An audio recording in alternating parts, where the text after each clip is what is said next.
past all of them as well. What a move to the 48. Oh, look at this, and onto the straight they come.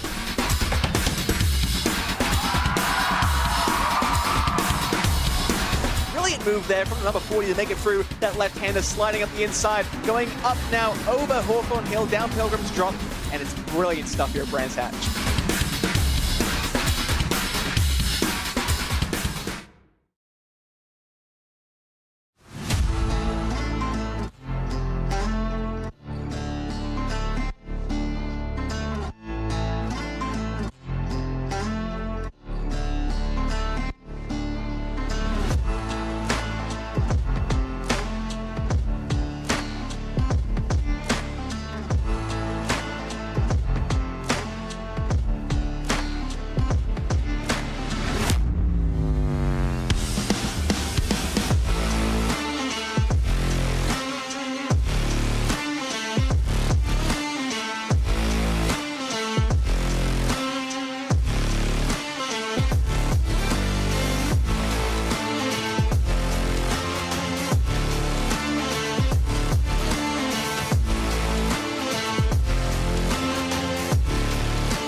We are back at Watkins Glen with yet another round of the World GT Championship here on RaceSpotTV. Delighted to have you along here for the 17th season of the World GT Championship. Hello everybody, my name is Paul Smith. Ron Mounds joining me on commentary once again. And Ron, Watkins Glen, it always provides something special, doesn't it?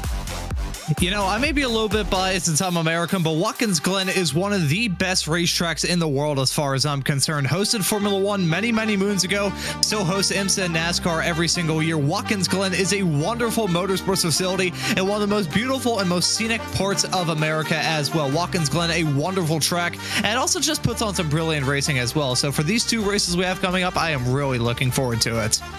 It's a proper old school track is Watkins Glen, and we're using an old school layout of it as well. Here's where we have been so far. We're coming towards 3/4 finished in the season. Watkins Glen is another one of our technical rounds, which is a 30-minute sprint race and then a 1 hour long main race. We just then get a week off next week before in 2 weeks time we head to Imola, then Spa-Francorchamps, and finishing off at the Red Bull Ring at the start of May. And well, championship-wise, Dino Lombardi has had a stranglehold over Pro in the last few weeks. 107 points separate him in his Grid and Go esports car and Alexander Davidson in that WSR esports butt kicker car. Anders Meyer has been showing that he's there or thereabouts all season long in his Racing Lab esports Ford in third place, ahead of the 207 racing cars of Alex Cohen and Lorenzo Castellani. James Boumet, a former champion, is in sixth, ahead of Alessio Bonino.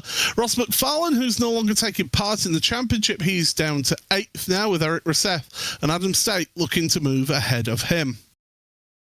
In Pro-Am, Adam Watson has a 84-point lead in his Altitude Esports by SimStickers car over Jack Osborne's Atomic Esports Mustang. Then it's Will Guthrie for Full Tilt Motorsport, third place, not that far back from Jack when all's said and done.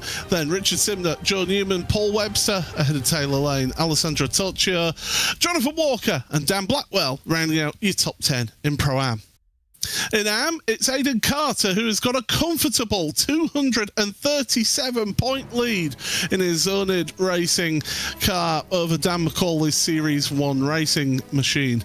Then Simon Andre Livingston is in third place in that Racing Lab Esports car ahead of Bernal Trier.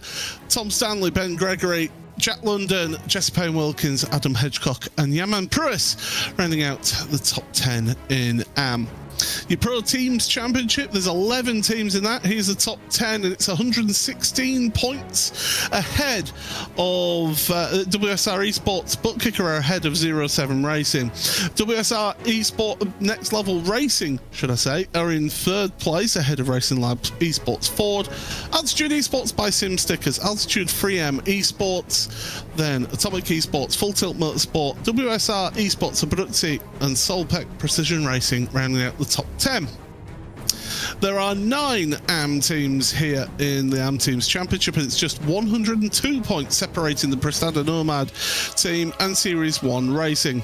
Altitude Esports by Mr. Hedger in third, ahead of DCW Racing Blue, Full Tilt Racing, Racing Lab Esports, Team Heat Together and Ominous Gaming, Full Tilt Competition and DCW Racing Yellow rounding out your 9 competitive teams. We are in qualifying at the moment, and it's a shock to nobody, Ron, that Dino Lombardi currently heads the standings. Yeah, Dino Lombardi at the front. What a shock. That is an absolutely bizarre performance. We've never seen something like that out of the driver of the number 78 car. He's been incredibly quick all throughout this season. Just grabbed, I believe, I'll have to count the numbers later on. I believe it was his 8th win of the season a couple of weeks ago for the first race at Monza. He has been quick all throughout this season. Lombardi is a very fast racer, proving that yet again. Anders Meyer, though, in that number 20 car, he's currently set to join Lombardi on the front row as it stands. Currently still less than a minute left to go in this qualifying session, though, so plenty of time for things to change. But Meyer is a driver that I will be keeping my eyes on. Came oh so close to grabbing that victory at Road Atlanta 1 week ago in the final endurance race of this season. Just did not get there at the end. Anders Meyer, though, that 20 Mustang has been very fast, just hasn't been able to seal the deal. But who knows? Maybe the Glen's going to be the spot for him to get it done. Well, drivers coming across the line right now will be able to set themselves one more lap time here as Alex Davidson in his Porsche comes across the line. 141.241 for him. That's not... no, that is an improvement, should I say. That moves him up into second for Davidson. Anders Meyer, though, in his Mustang, the difficulty for him is that he's got nobody giving him a draft up here, and the draft is going to be a really, really big thing to talk about because we are using the layout run without that chicane. Yeah, skipping out on the bus stop that was added back in the early 90s. Meyer having that long flat-out blast with no assistance whatsoever, and doing so in a Mustang, which, let's face it, it's not the most sleek car aerodynamically. It's a bit of a flying brick. It's very fast, though, so probably the quickest flying brick in the world, but a flying brick nonetheless. Finds himself in P3 at the moment in this qualifying session. Not getting that drift assistance, but maybe going to have the yin with the yang, not having dirty air to worry about through some of the corners around this racetrack. But oh, look at that, a sideways snap. That's going to do it for him. Yeah, so that's an issue, and that's going to be the end of his qualifying there in that one. So, yeah, Alex Davidson trying his best now to hang on and try and get a better lap time. Try and get just one more place. There's 1,000th of a second between Davidson and Meyer in qualifying between second and third place. Dino Lombardi pits. That's his qualifying done. What can Alex Davidson do here in all of this? Well, he's got one more corner to find out. Behind him on track is Adam Tompkins, who's having to bail out of that one. Across the line, it's not an improvement from Davidson as Baker, and Geraldus Eutertus is going to be one of the final cars to come across the line to set his final lap time here, 1:41.948 for Geraldus. So Eutertus. So yeah, big day here. Let's hope, Ron, that they don't take the advertising hoardings to account, and let's hope they don't go bowling here on lap one. Yeah, that would not be ideal. We usually see that in some of the NASCAR events here, but keeping our fingers crossed we won't see it for either of the two races here today. Turn one, though, will be rather terrifying. The track limits coming out of there can be a little bit touch and go for these racers, so may have to worry about that. But outside of that, just keeping our fingers crossed for a clean start to this race. Lots of drivers barreling down to turn number one, and considering we're getting to crunch time of the season, these drivers maybe have a bit more pep in their step to go for some slightly more aggressive moves than they would have gone for in earlier stages. It's a pleasure to have you all along here today. It's great to see so many in the chat already saying hello and wishing their favourite teams well. We are going to go through the grid in a few moments' time. It's 46 cars is the grid here today. We get a full pace lap as well. So that does mean that I get a bit of a chance to go through the grid at a steady rate. And it's Dino Lombardi for Grid and Go Esports who takes pole position then by just over a tenth and a quarter of Alex Davidson sharing that front row of the grid. Anders Meyer and Aidan Young then on row number 2 with Alex Cohen and Jack Sedgwick rounding out row number 3. Sedgwick, of course, a former champion here in this series. Eric Rousseff then is alongside Lorenzo Castellani in row number 4 with the 5th row of Alessio Bonino and our new overall race winner last time out, Marlichoff, with a tremendous effort in his effect simulations, Chevy. David Baker and Richard Simner share the 6th row of the grid, and Simner taking Pro-Am pole position here today with Arthur Fertl. And look at that, AM Championship leader Aidan Carter on row number 7, 14th place for the AM leader. He is going good guns here in the series. Leo Tragerfa and Adam Tompkins then on row number 8 with the 9th row of Joe Newman and Alessandro Toccio. It's David Mendonca and Geraldus Eutertus then on row number 10 with the 11th row shared of Adam Watson and Jack Osborne. Josh Boot and Dan McCauley then on row number 12. It's row 13 for Will Guthrie and Dan Blackwell, with Ben Altria, Paul Webster, then on row number 14. The 15th row of Simon Andrea Livingston and Jesse Payne Wilkins. Row number 16 is Andy Shield and Kevin Simpson, with Phil Samways and Jonathan Walker then sharing the 17th row. Row number 18 is Lewis Ward and Adam Hedgecock. Ben Gregory and Drew Fletcher on row number 19 with Luca Monroe and Alistair Pollock on the 20th row of the grid. Taylor Lane and Yaman Pruis on row number 21. Row number 22 for Tom Stanley and Stephen Koenig with James Boumet, Michael Avdoka, both not setting a lap time, but we have got big drama at the start of this race. Anders Meyer has had technical issues and has not been able to take the start. He should, however, be able to start from pit road, but it's an absolute nightmare for Anders Meyer. I am going to apologize to Anders Meyer. That may have been the worst commentator's jinx I've ever pulled off. Such a shame. Connection issues or something affecting him before even the start of this formation lap. That's going to be a kick in the shins if ever you see it from Meyer. He was probably hoping to have a return to form like we saw 1 week ago, get back to a race win contending spot. he's going to be on the back foot massively come time for the entirety of this round. He's going to have to keep his fingers crossed that the reverse grid situation we have heading into race 2 later on during this broadcast will help him out a little bit. But either way, not the way Anders Meyer wants to start at all. Well, I mean, I do feel for him because that is a major drama to happen right at the start here. We also are missing Tom Stanley from the starters grid, so we're already down to 44 starting in the rolling grid. Now, one thing I do want to ask you then, Ron. Watkins Glen, what is going to be the key here for a 30-minute race? What are the key things that the drivers are going to be trying to do?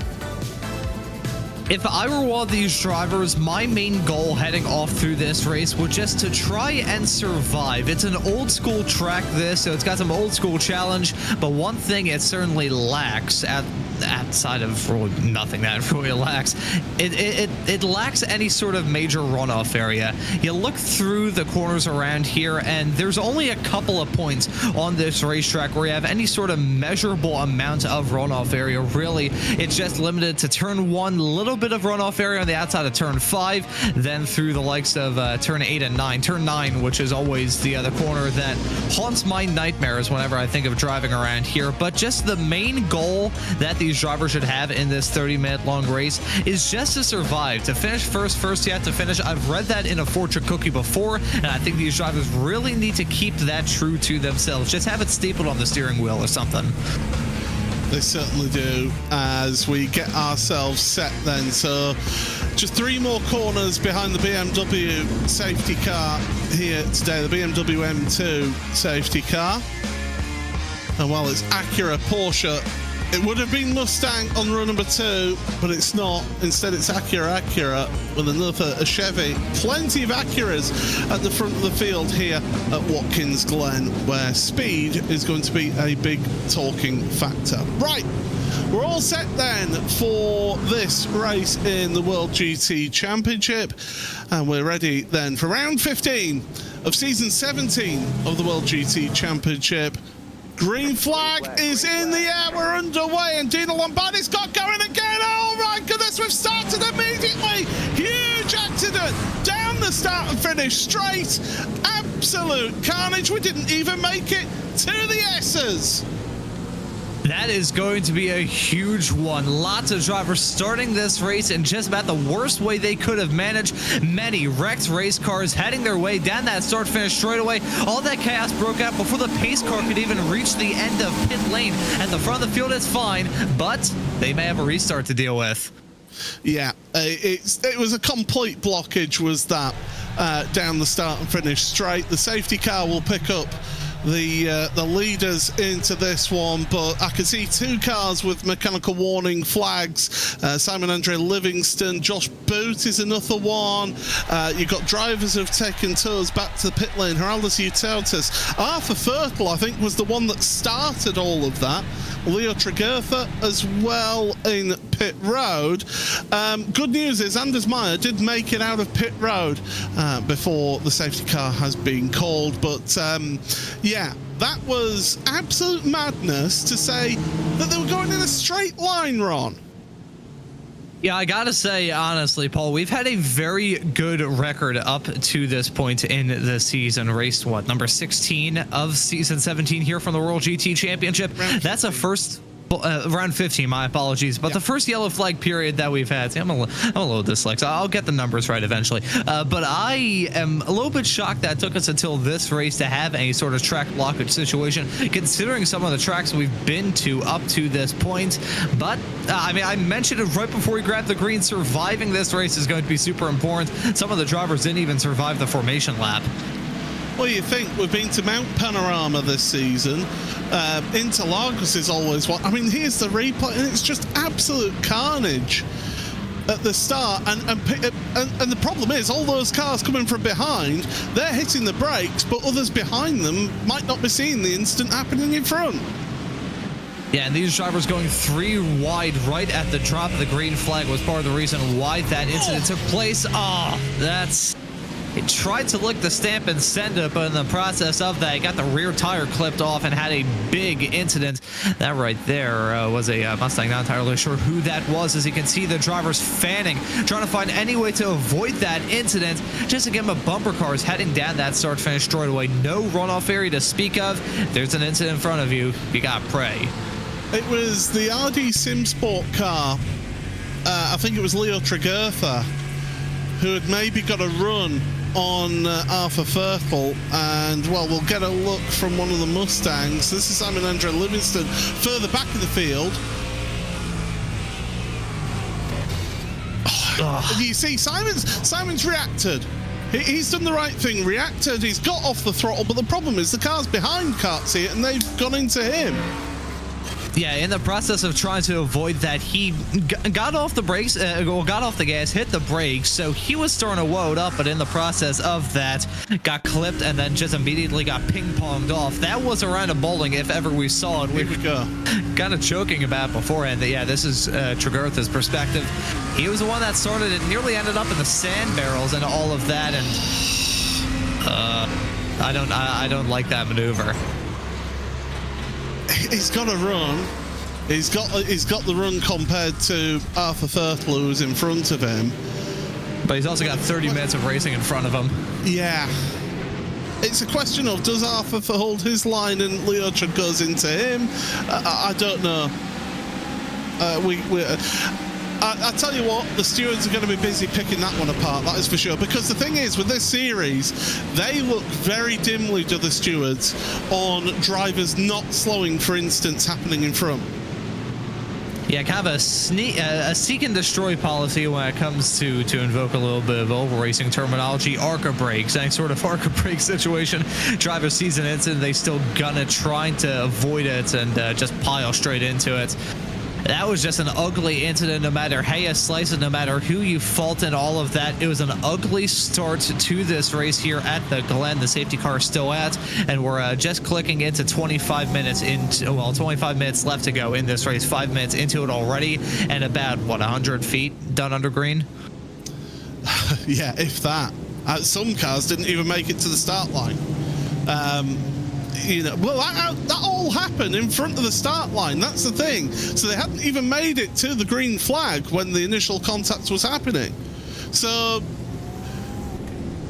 I'm sorry to say, but that is not good. That is not good at all. Adam Watson is having to head onto pit road to get repairs done to his car. Now, the crucial thing to remember with this series is that they do encourage drivers to carry on racing, and one way that they encourage drivers to carry on racing rather than just quitting out of the race is that they give all the drivers one free quick repair. So drivers who've got damage, who have carried that around on this lap, they've been able to get onto pit road now, get the repairs done, and try and salvage something out of this race. Yeah, get the repairs done and then just try and do the best you can. It's so demoralizing to have your race start off that way, but I mean, we've seen it in the past thus far this season. A driver who could be down at the start won't entirely be out of it, and it's the Adam Watson's perspective and all of that. He nearly merged in with a Mustang there. Multiple cars coming to blows. Not a lot of big contact for Watson, but enough to give him damage that he had to repair.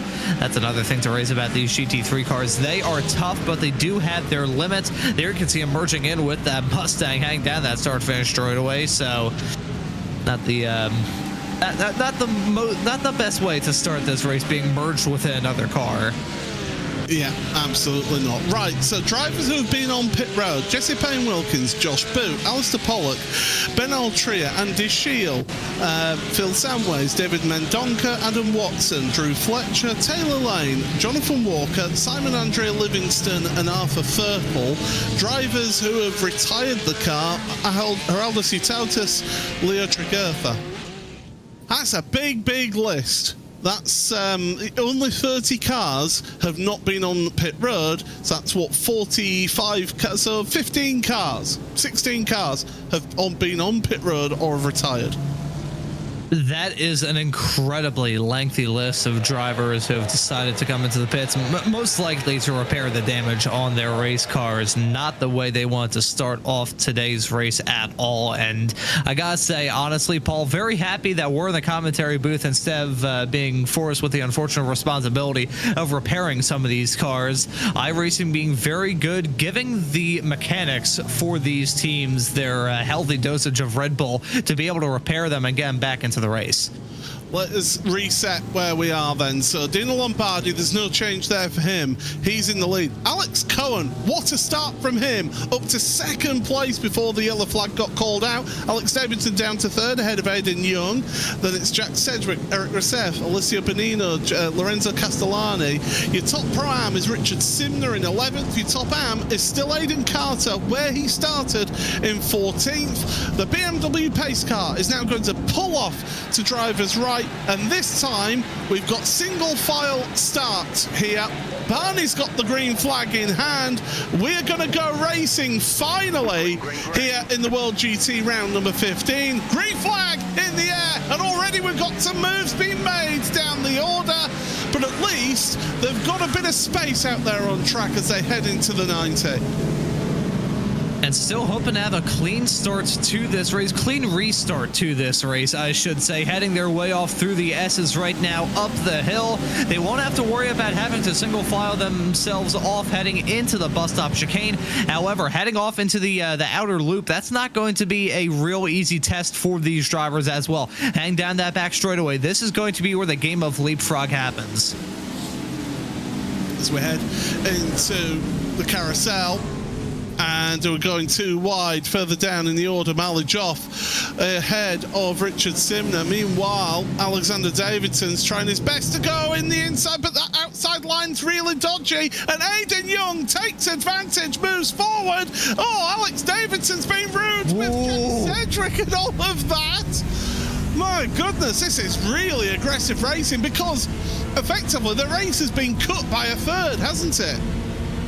Yeah, these drivers realize that they don't have as much time as they once did, so they're trying to make hay while the sun is shining, but in the process of making hay while the sun is shining, they're going to stab another farmer in the eye. This is not looking like the smartest maneuvers from some of these drivers. It's exciting to watch, don't get us wrong, but I think if I was a fabricator for one of these drivers, I would not be very happy looking at the bill to repair the damage when everything is said and done from all of this. They were 3 wide, heading down into one of the tightest sections of this circuit. That was turn number 7, all through the boot section of this circuit. And as you can see, some drivers scraping the wall coming out the final corner as well. A little bit of weight reduction is what some of these drivers are trying to do in side-by-side racing between Bonino and Alex Cohen off into the corner. That's Bonino getting that move done to slip his way up into 4th, but they went 3 wide off into the toe, and they weren't using the entirety of the track width. They're using about half of it. They were packed in like sardines off into turn 7. Bonino and Cohen, the two teammates, were fighting it out. Thankfully, well, I mean, they're still fighting it out here, but now they're working together, because you're going to see Cohen try and give a bump draft to Bonino, because Jack Sedgwick's got the run down the outside. And Sedgwick in that Corvette, it looks quick, doesn't it, that Corvette and the high-speed stuff. But look at this, Castellani gets a great run through the carousel. Taking the wide line, though, through the chute is not always the wisest move. It's dirty offline.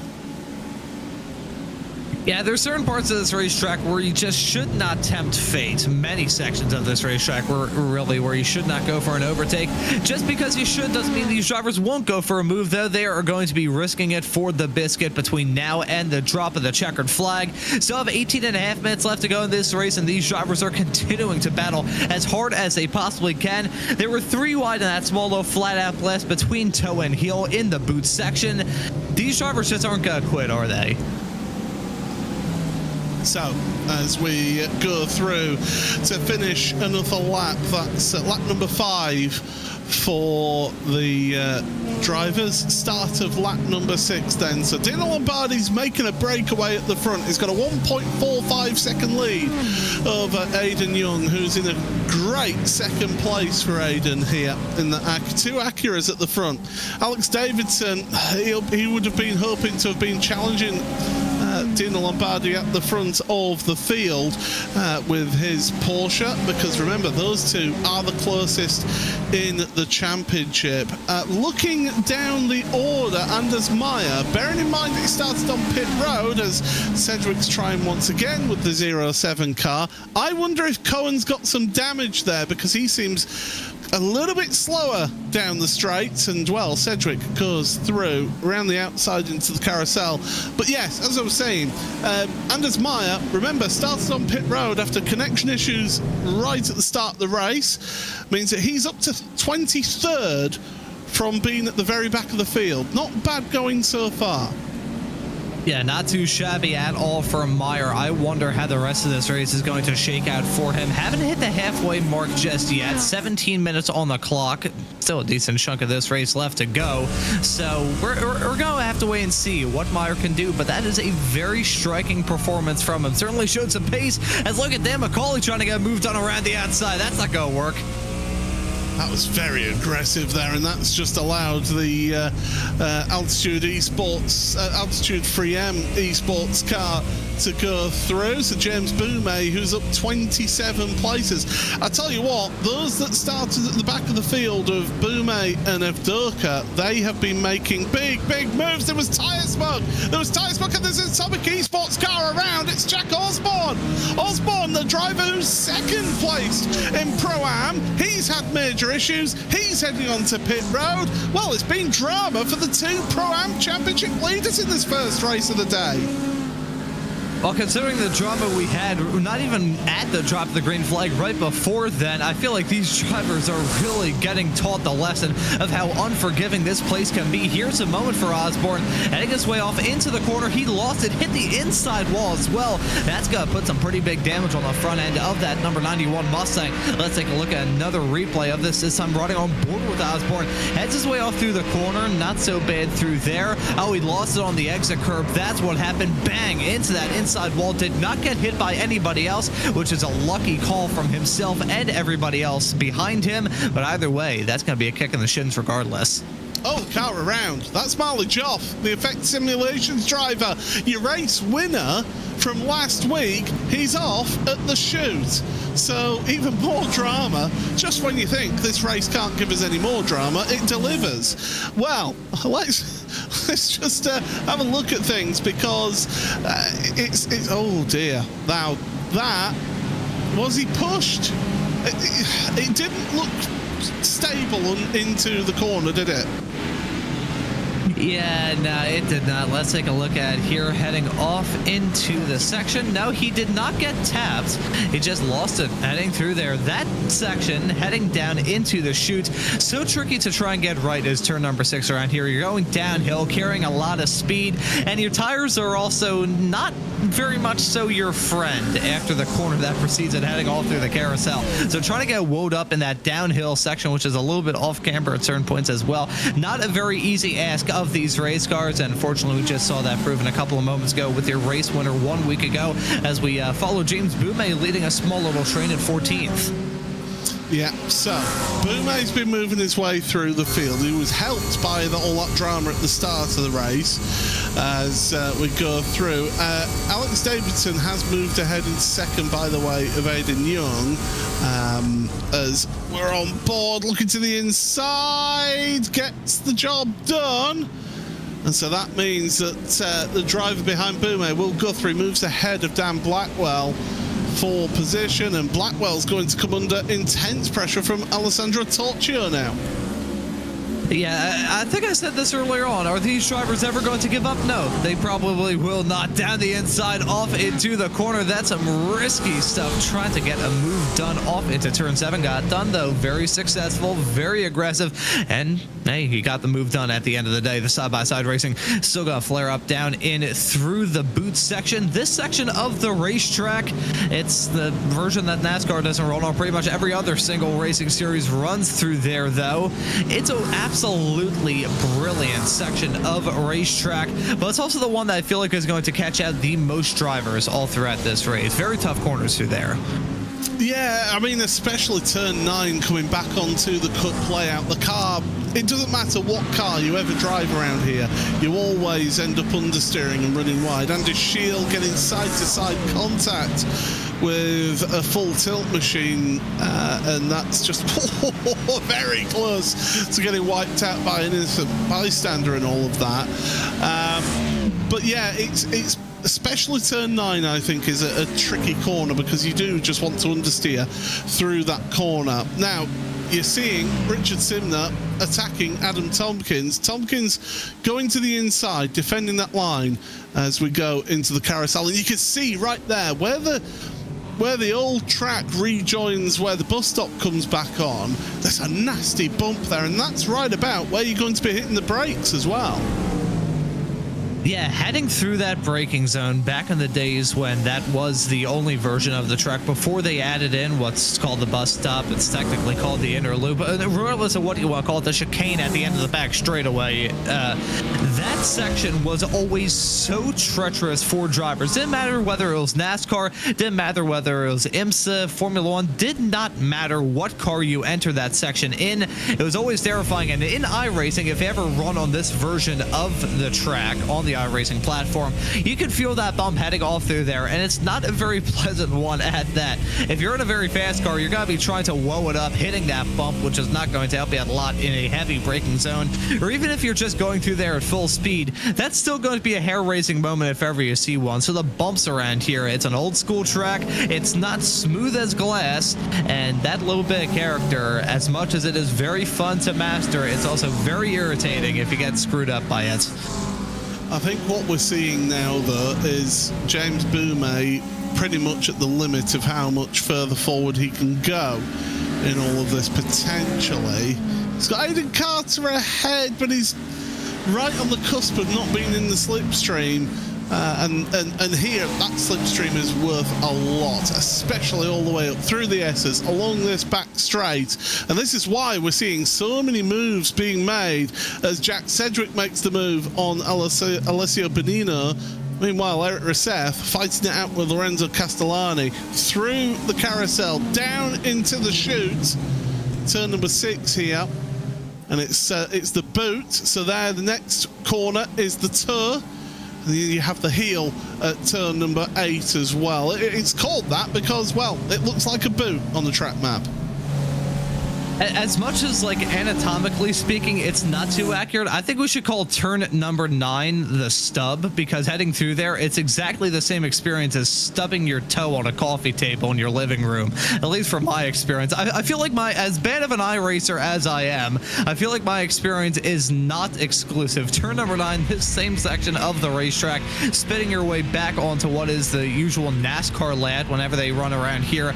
That is the biggest pain in the butt corner if ever you felt one, as we see Ian Young sawing at the wheel, heading his way off through the final few corners of this racetrack. You can see these drivers taking great liberties with the curbs around here. It's not like a track like Imola for the next round of this championship in 2 weeks' time, where the curbs are basically, if you look at them the wrong way around there, you're going to find yourself ending up in the barrier. Here, though, you can take some liberties. You don't want to take too many liberties, though, because a GT4 car does not work very good as an airplane. Trust me, I've tried. Okay, I will take that on board. One thing I don't like is NASCAR interpretation of track limits. Now, I am the arbiter of track limits here on RaceSpotTV. The lines at the side of the track define the track limit. NASCAR seems to say if it's got asphalt, you're good to go. Yeah. I don't agree with that. I will say there, as that's going off the track in big fashion through the carousel, who is that? That's Newman. That's Joe Newman in the Atomic Esports car. It's been a difficult day for Atomic Esports. Jack Osborne, of course, having that incident down at the final corner earlier on. Now Joe Newman having issues in his Mustang. And that means that he's going to have dropped down quite a few places. Down to 25th now is Joe in all of that. So that was at the carousel. Now he can hit lucky because there is tyre walls there. Here we go. You say there's tire walls there, but in the world of iRacing, those tire walls are basically made out of the matter of white dwarf stars. Newman backing it in. Don't think he picked up too much damage just based off our camera shot. That's a moment for Jan-Man Pruis in the 814. That's heading off through the boot section, coming out of the chute in that small low flat out blitz between 6 and 7. I think there's been some more drama. I thought Torchio was going to turn himself across the nose of Anders Meyer then, who, by the way, is now up to 17th. I mean, James Boumet's effort is incredible, moving from the back of the grid to 12th. That's 33 places gained. The thing is, Anders Meyer started from pit road. He's up to 17th in all of this. I'm not sure if we can award which one is the better driver. We'll just say that both of them have put on a fantastic challenge thus far. Still not over yet from Meyer, side by side, hanging down that back straightaway. That's himself and Torchio. Torchio got to hold on to that inside line down into the carousel. He's going to back up, and you can see those drivers getting affected by the bump somewhat, but Meyer making his way up another spot. Yeah, that's another place gained for Anders Meyer. Michael Evdoka in front. He'll be a tougher cookie to pass because Evdoka as well, he's another one who's been moving up through the field. 31 places gained for him. So, yeah, this has been an intense, exciting race. A bit chaotic in places. Plenty of incident for the stewards to look at post-event. And if any driver... And I'm going to put this out here because I've heard this excuse before in the past from drivers of the World GT Championship. If any driver says it's the fault of the track, yes, of course, it was the track's fault that people drove into each other. I gotta say, when it comes to the realm of racing drivers' excuses, I think I may have the worst. I may have shared this earlier on in the season, as I think the story may get broken up by Rosette. Nope, does not go for the move on Lorenzo Castellani off into turn number 1. Back in my karting days, I remember going to an electric indoor go-kart track right outside the city of Philadelphia. Had a bad time, and I said that the reason why I was so slow is because the kart developed a misfire. So I have literally zero room to judge when it comes to terrible racing drivers' excuses. In fact, I think I've created a lot of them. As once again, now look what they're doing. They're boxing in Eric Rousseff there. They're not giving him any chance to make a move on either of the 07 racing cars, and that's an advantage of having two teammates together that can work together, talk to each other in a Discord server somewhere, and be able to plan it to stop and box it. Oh! For Castellani there, he had big drama, but he's okay, he's carried on. Yeah, still carrying on, but it's getting very, very intense between Castellani and Rossetti. You can see those two cars nearly coming to blows a couple of moments ago off into turn number 7. Now side by side in through the downhill braking zone off into turn number 8.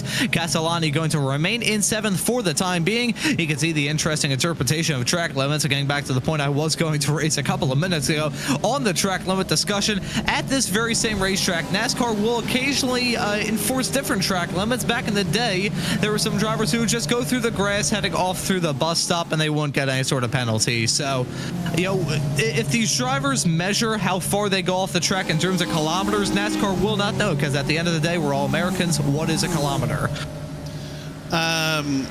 Therefore proving once again why NASCAR is inferior to the rest of world motorsport. As we carry on then through into the closing stages of this opening race of the day, and it's Castellani keeping Eric Rousseff behind. Now, Castellani does not have the help of Alex Cohen in front in terms of being able to box him in. What he can get is a slipstream if well, finally Cohen moves across, but Robert Rousseff, good run, and he's going to get ahead. Is he into the carousel? There's still an overlap. Now he's got it. Nice move from Eric Rousseff. Yeah, positioning his car exactly where he needed to off through the carousel. That helped him out at the end of the day. Now single filed out. It's now a 07 racing sandwich that Eric Rousseff is kind of the meat in at the present moment. Finds himself in 7th at the present moment. I'm going to cut you off there. It's not a 07 sandwich. You don't describe a sandwich by the bread. Yeah, fair enough, actually. That's unless it's rye bread here in the city of Philadelphia, in which we would. But it's a WSR Yeah, WSR sandwich with the 07 Racing bread. There we go. I got there eventually. No mayo, thank you very much. As we go through penultimate corner now, Aiden Young, should I say? Get me words right there, Paul. Aiden Young, he is in that WSR Esports Abruzzi car, and he's in third place right now, on for a good result, holding Jack Sedgwick behind. There you see Aiden behind the wheel. Hopefully he's got a pair of 3M gloves on. Of course, long-time supporter of the series, a title sponsor now of Altitude Esports. It's the Altitude 3M Esports, of course. And it's good to see, but Aiden Young focused forward. He doesn't look particularly stressed there, does he? Genuinely, I think I've been more stressed eating a sandwich on my kitchen table, even though he's going side by side, heading off through one of the fastest, most challenging corners of this racetrack. Jack Sedgwick held his own around the outside, but eventually he just got shown the door. Young withstanding that challenge for now. But yeah, credit where credit's due to Aiden Young. He is calm, cool, and collected, cool as a cucumber, as he still goes side by side, heading down into turn number 8 right now. It looks like it's still going to go the way of Aiden Young, but those challenges from Sedgwick are not going to stop anytime soon. Yeah, Jack Sedgwick, former World Championship license holder here on iRacing, so he's had the pro license in the past. Oh, getting pushed wide. Sedgwick will appreciate that. Oh! Looking for a gap. There's contact. Oh, between the two of them. Aiden, look at Benito. Yeah, Benito's trying to take advantage of all of this. This is fantastic. Penultimate lap of the race, and Sedgwick just holds on to third place. But holy cow, Alessio Benito and all of that, the number 33 machine, just seeing all that chaos go on in front of him, hang down into turn number 9, he was like, hey, thank you very much, I'll take these spots, and tried to blow their doors off. Sedgwick held him off to remain in the final overall podium spot as it stands, starting this final lap of the race. But credit where credit is due to Benito, just saying thank you very much, and then trying to swipe by all of them as if nothing happened. It's still going to be an intense fight, though, for this final lap. Yeah, this isn't done, not yet by a long shot, as they head up through the S's. Now on the back straight, and Sedgwick, he's going to have to hold the inside line in a second here, because Slipstream is king up there. No, he's not deciding to. He held on to that enough. And those three going to stay together as they were. Cohen and Rousseff behind. You'll see them in the background, a shot through the carousel. They are going together. So 07 involved in battles throughout your top 10. And Rousseff in that WSR Esports butt kicker car, moving ahead up into 6th place. As we look at the 3-car battle right behind, involving Rousseff, Cohen, and Castellani, those drivers looking to try and grab as many points as they can in reference to the team's championship.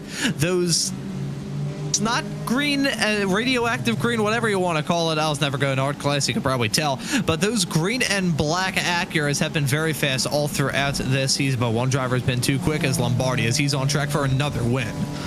The yellow and black of Grid and Go Esports comes through the final corner, and once again, Dino Lombardi is another race winner here in the World GT Championship for round number 15.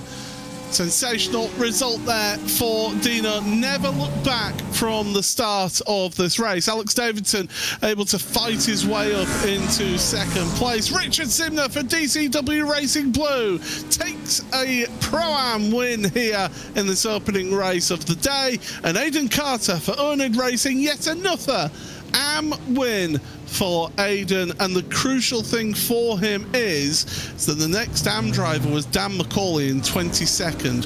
So that's some big points gained for Aiden Carter in his AM championship.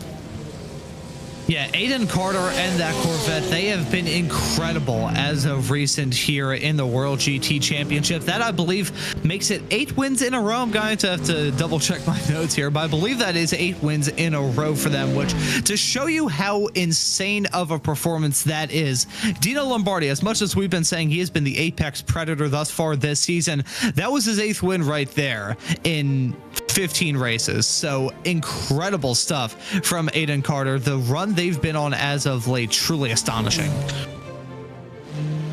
Absolutely sensational. Well, we don't know who's going to be starting on pole position for the next race. We're about to find out. It's 16. 16 is the reverse grid draw here in this race. So let's run you through your provisional, and I use that word very strongly, provisional race results then from this round number 15 of the World GT Championship. Dino Lombardi for Grid and Go Esports. He takes the win by just under 3 seconds ahead of Alexander Davidson in that WSR Esports butt kicker car. NX Racing's Jack Sedgwick, a forceful move through into third place ahead of Alessio Bonino, who took advantage of all that situation, and Aidan Young dropping down to 5th place. Eric Rousseff then a fighting race up to 6th ahead of Alex Cohen, Lorenzo Castellani and Adam Tompkins. Richard Simner for DCW Racing Blue, your top pro-am, in 10th place.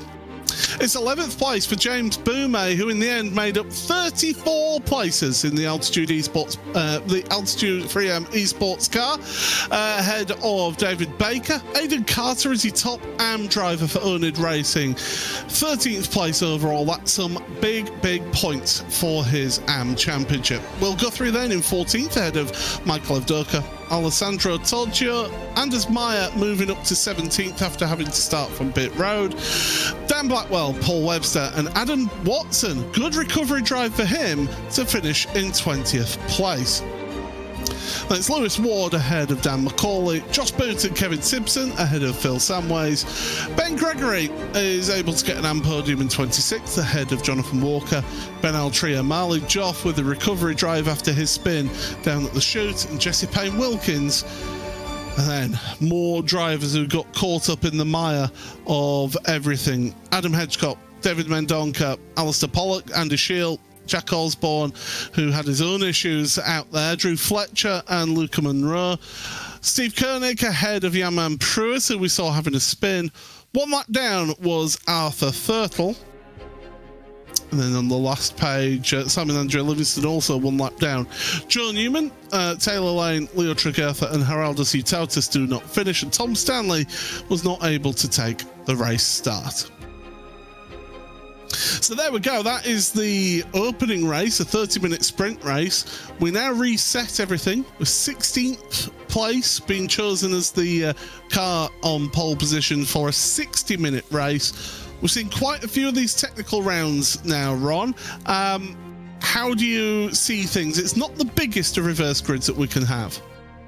Yeah, I was starting to panic a little bit when I saw that ticker get very close to hitting the full grid reverse, but 16, just about the smallest option we can have. But just because we have the smallest option doesn't mean it's going to be a straightforward race. That 60-minute long race we have coming up, it's still going to be a challenging one for these racers. And we saw what can happen right at the start of this race with everybody on the grid together. What's to say that doesn't happen again, but this time at the S's? Because at the S's it can be an even bigger accident, can't it? You know what? I'll pull some experience from not my commentary experience, but my race control experience. I used to do race control for a series on iRacing, and there was a pretty big pileup heading off through that S's section. I wasn't the race director at that point. I was just simply a steward, but I was in the same booth with the race director, and I would tell you exactly what he said as he saw that incident take place, but I'm not sure that could be broadcasted. That S's section could really catch some drivers out, especially when the field is packed in like sardines like they will in lap 1. Yeah, absolutely. Certainly could be an intriguing start to the race. What a day at the office for Aidan Carter again. I mean, you touched on it. So just such a rich vein of form for him. But it's not just the fact that he's getting the AM wins, it's the positions that he's finishing in, which is giving him that really big lead in the AM Championship. Yeah, and that's one thing to raise to anyone who hasn't seen this series before. These drivers are scored based off their overall finishing position, not just their class position. Certainly a class win can help out, but P10 overall will give you the same points regardless of if you're pro, pro-am, or am. Aidan Carter, they have been fast all throughout this season. They've been getting those good results, and I was seeing a small little driver chat in the World GT Championship Discord server. Someone said they should immediately jump up to pro instead of pro-am. If they were a pro-am driver, they still would have finished P2 in that race. Absolute insanity. It has been a flawless run for them in that Corvette.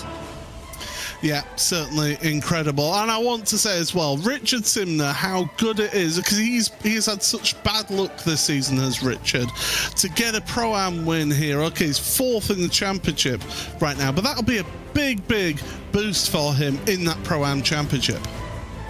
Despite the fact he's been struck by a falling anvil on just about every single angle you could conceive, and that win's gonna help him out a lot, even though it may not be a championship contention sort of situation that he finds himself in heading into the final few races. He will take some solace in knowing that he will have a checkered flag to bring home at the end of season 17.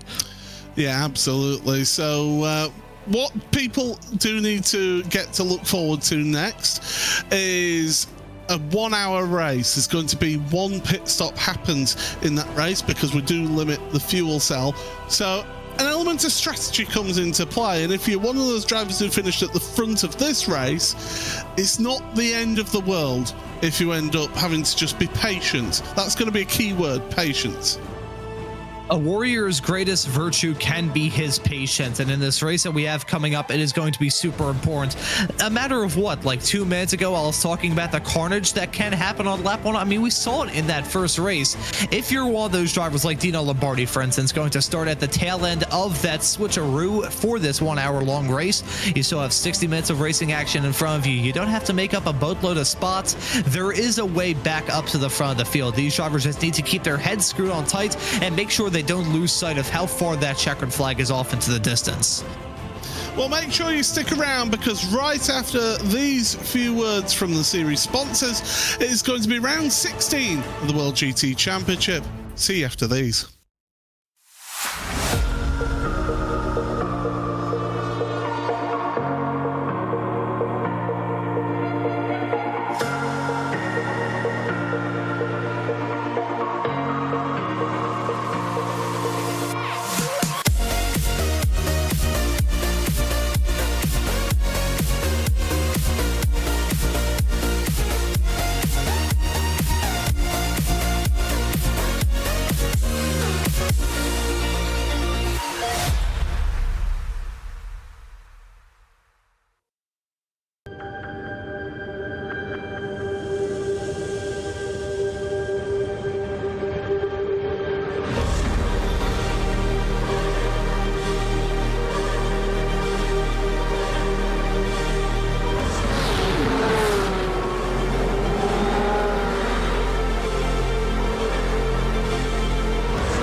All of them as well. What a move to the 48. Oh, look at this. And onto the straight they come.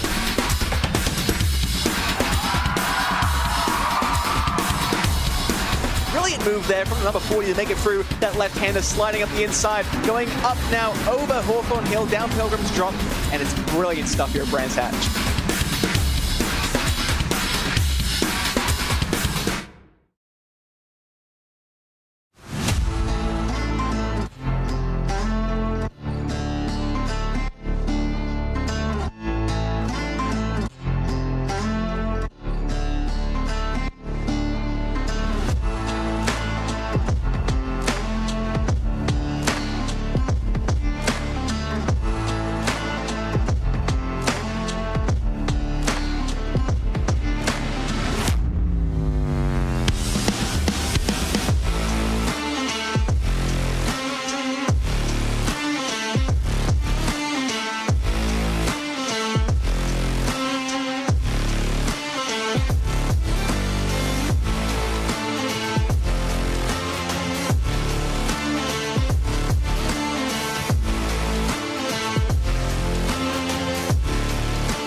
it's got a whole lot darker out there here in the World GT Championship. It's round number 16 of season 17, and we're racing into the evening for a 1-hour race here, and this will have big implications as we're heading into the business end of the season. Paul Smith and Ron Mounds on commentary once again for you here on RaceSpotTV. And Ron, how important is it for these drivers to basically get some really good form going into that final quarter of the season? Oh, it is super important. These drivers have proved all throughout this season that being in a good frame of mind is super vital to get those good performances week in and week out. If you're done mentally, you're not going to be able to get those good results come time for the end of these races. So heading into the final few of this season, going to be super vital just to be in that good frame of mind, have a good amount of momentum heading into these final few races, and just be at ease mentally. You don't need to be super stressed out heading into the final few races of this season, because if you do, that's usually going to be what creates your downfall. Well, you mentioned one of the venues we're going to be heading to. In 2 weeks' time, we'll head to Imola, which is notoriously not an easy track to overtake at. Spa-Francorchamps, I think, will be more of a traditional race for these GT3 machinery. And then the Red Bull Ring, I tell you what, that's going to be an intriguing final round of the championship. But Imola, I mean, if you think it's tight around here, it's tight around there in terms of the action. The problem is you've not really got the overtaking spots like you have here going into the carousel. You know, I'm going to draw some experience from another broadcast that I was doing here on RaceSpotTV last week, and that was from the Porsche Club of America series, and we were running some Porsche GT3 machinery at Imola this past week, and bearing in mind that race was heavily affected by rain and rather cold track conditions, it was still a really tough race for those drivers to try and manage. Imola, it's a sort of track that really keeps you on your toes. If you find yourself feeling comfortable around there, it's a track that will put you on your butt as soon as you start to feel a bit more lucky in your chances. So Imola, I won't say it's going to be the most challenging race in the final three, though. I think the Red Bull Ring is probably going to be the toughest. It's not really a track that is conducive in my mind with GT3 racing action. Formula One, yes. Just open wheel cars, period, yes. GT3s, on the other hand, I'm not really sure how that fit is going to be. I'm really looking forward to that race, but I have a feeling the Red Bull Ring is going to be somewhat more challenging than Imola in 2 weeks' time. Well, don't forget, I mean, you have had series like DTM racing around there with GT3 machinery. So yeah, you can race around there with this machinery, and there's other series that have had those GT3s race around there. So I wouldn't write it off, but I do think that it is a track that is going to be tricky. That is for sure for the contenders. And if you're Dino Lombardi now, and you're starting 16th place, you're right in the thick of the pack here on lap one. Is it just a case of survive lap one and then see how you go? I think it is absolutely a game of survival. If you are Dino Lombardi, you could have a bad start in this race. You could drop down to P19, P20, maybe a little bit farther back from there, and then you still have many more laps left to go in that race to be able to make your way back up to the front. If you start this race, though, you go for the moves, you go for all that glory, and you find your car being shredded like a piece of paper put into a mincing machine, you're not going to find yourself getting a good result at the end of the day. So for Lombardi, entering the final few rounds of the championship, you just want to have a good, clean day of racing action. Doesn't matter the result, you just need to be there at the end. Well, let's take you through your starting grid here then for this race, and it is Alessandro Torchio who's going to be starting on pole position for that 07 race against Sim Race Lab car. That's looked quick, to be fair. So don't write him off of a good result. Michael Avdoka starting alongside him on row number 1. Row 2, Will Guthrie and Aidan Carter. Now, Carter, I'll be interested to see how he goes on as an AM starting on row number 2. Row 3, David Baker and former champion James Boumé. Richard Simner and Adam Tompkins then on run number 4, with the 5th row, the 07 Racing pair, Castellani and Cohen. Eric Rousseff and Aidan Young continue their fight on run number 6. It's the 7th row for Benino and another former champion of Jack Sedgwick. Alex Davidson, your reigning and defending champion, is starting alongside your current Pro Championship leader, Dino Lombardi. The rest, they start where they finish. Sanders Meyer and Dan Blackwell on run number 9. With run number 10 of Paul Webster and Adam Watson. Then Lewis Ward, Dan McClawley on run number 11, with the 12th row of Josh Boot and Kevin Simpson. Row number 13, Phil Samways with Ben Gregory alongside him. Jonathan Walker and Ben Altria then on row number 14. With the 15th row of Marla Joff, Jesse Payne Wilkins. 16th row of Adam Hedgecock and David Mendonca, with Alistair Pollock and Andy Shield then on the next row of the grid. Jack Osborne and Drew Fletcher share row number 18, with row number 19 of Luca Munro and Stephen Koenig. Row 20 for Jan-Man Pruis and Arthur Thurtle, with Simon Andrew Livingston and Joe Newman on row number 21. Just 42 cars taking to the grid. We have lost a couple, so hopefully we'll have a good clean race here. 22 degrees track temperature for these drivers here today, which is a nice cool 69 degrees air temp and 72 degrees track temperature. Yes, that is nice. And so the drivers, I don't think, are going to be worried too much about the tyres here, are they? I don't think they're going to be worrying about it at the start, but come time for the end of this race, when we'll be nearing around 8 o'clock p.m. in sim time, that's not going to be very good for these drivers. The track is going to cool down considerably between the start of this race all the way through to the finish. The end of this race is going to be a challenging one for these drivers. As much as we're worried about the beginning, and you can see from that camera shot, it looks like the carousel is bright and beaming as if it's made out of radioactive asphalt, but it's still going to be a race of two different halves. I feel you're gonna have the start where you have to avoid the carnage and chaos as the drivers are still packed in, then you have to worry about the pit stops, and then you get to the end of the race where that sun is going to dip down under the horizon, and you're going to start to see this track and the entirety of Watkins Glen resemble lighting that you would only see in an abandoned coal mine. I'm from Pennsylvania, I can make a joke like that, but it's still going to be a completely different racetrack by the end of this than it will be at the start. That's going to be a big thing to keep our eyes on. You obviously don't know about West Yorkshire also being the home of coal mines as well.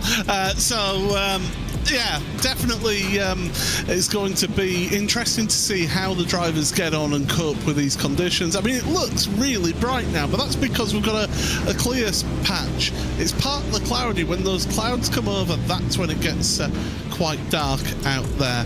So the drivers are getting themselves all set. Alessandro Torchio is trying to do everything that he can to get whatever tyre temperature he can into his tyres, but alongside him, Michael Evdoka, look out for him. He's always been an ailing person, unfortunately, in this series, and he'll be hoping to finally get the job done here at the front, starting on the front row of the grid. We're all set then for round number 16 of the World GT Championship. For Watkins Glen, we're on the classic boots layout. And well, we're all set for the action. Look towards the starter's gantry. Green flag is in the air, and we are underway for 1 hour of racing. Down towards turn number 1, the 90 we go. Torchio gets a good start. Will Guthrie tries to make the move, and it's happened again. And it's Aidan Carter who's involved. Now they're off in the runoff, so it's clear. It's the track. We're going to stay green flag action here as we go through the S's for the first time. Cold tyres and brakes for these drivers as they head up the back straight for the first time. A disastrous start for Aidan Carter. That streak of wins looks like it's going to end at 8, but we got some drivers going side by side, heading down into the carousel. Look at that. That's James Boumet, I believe, on the inside, trying to make hay while the sun's still shining.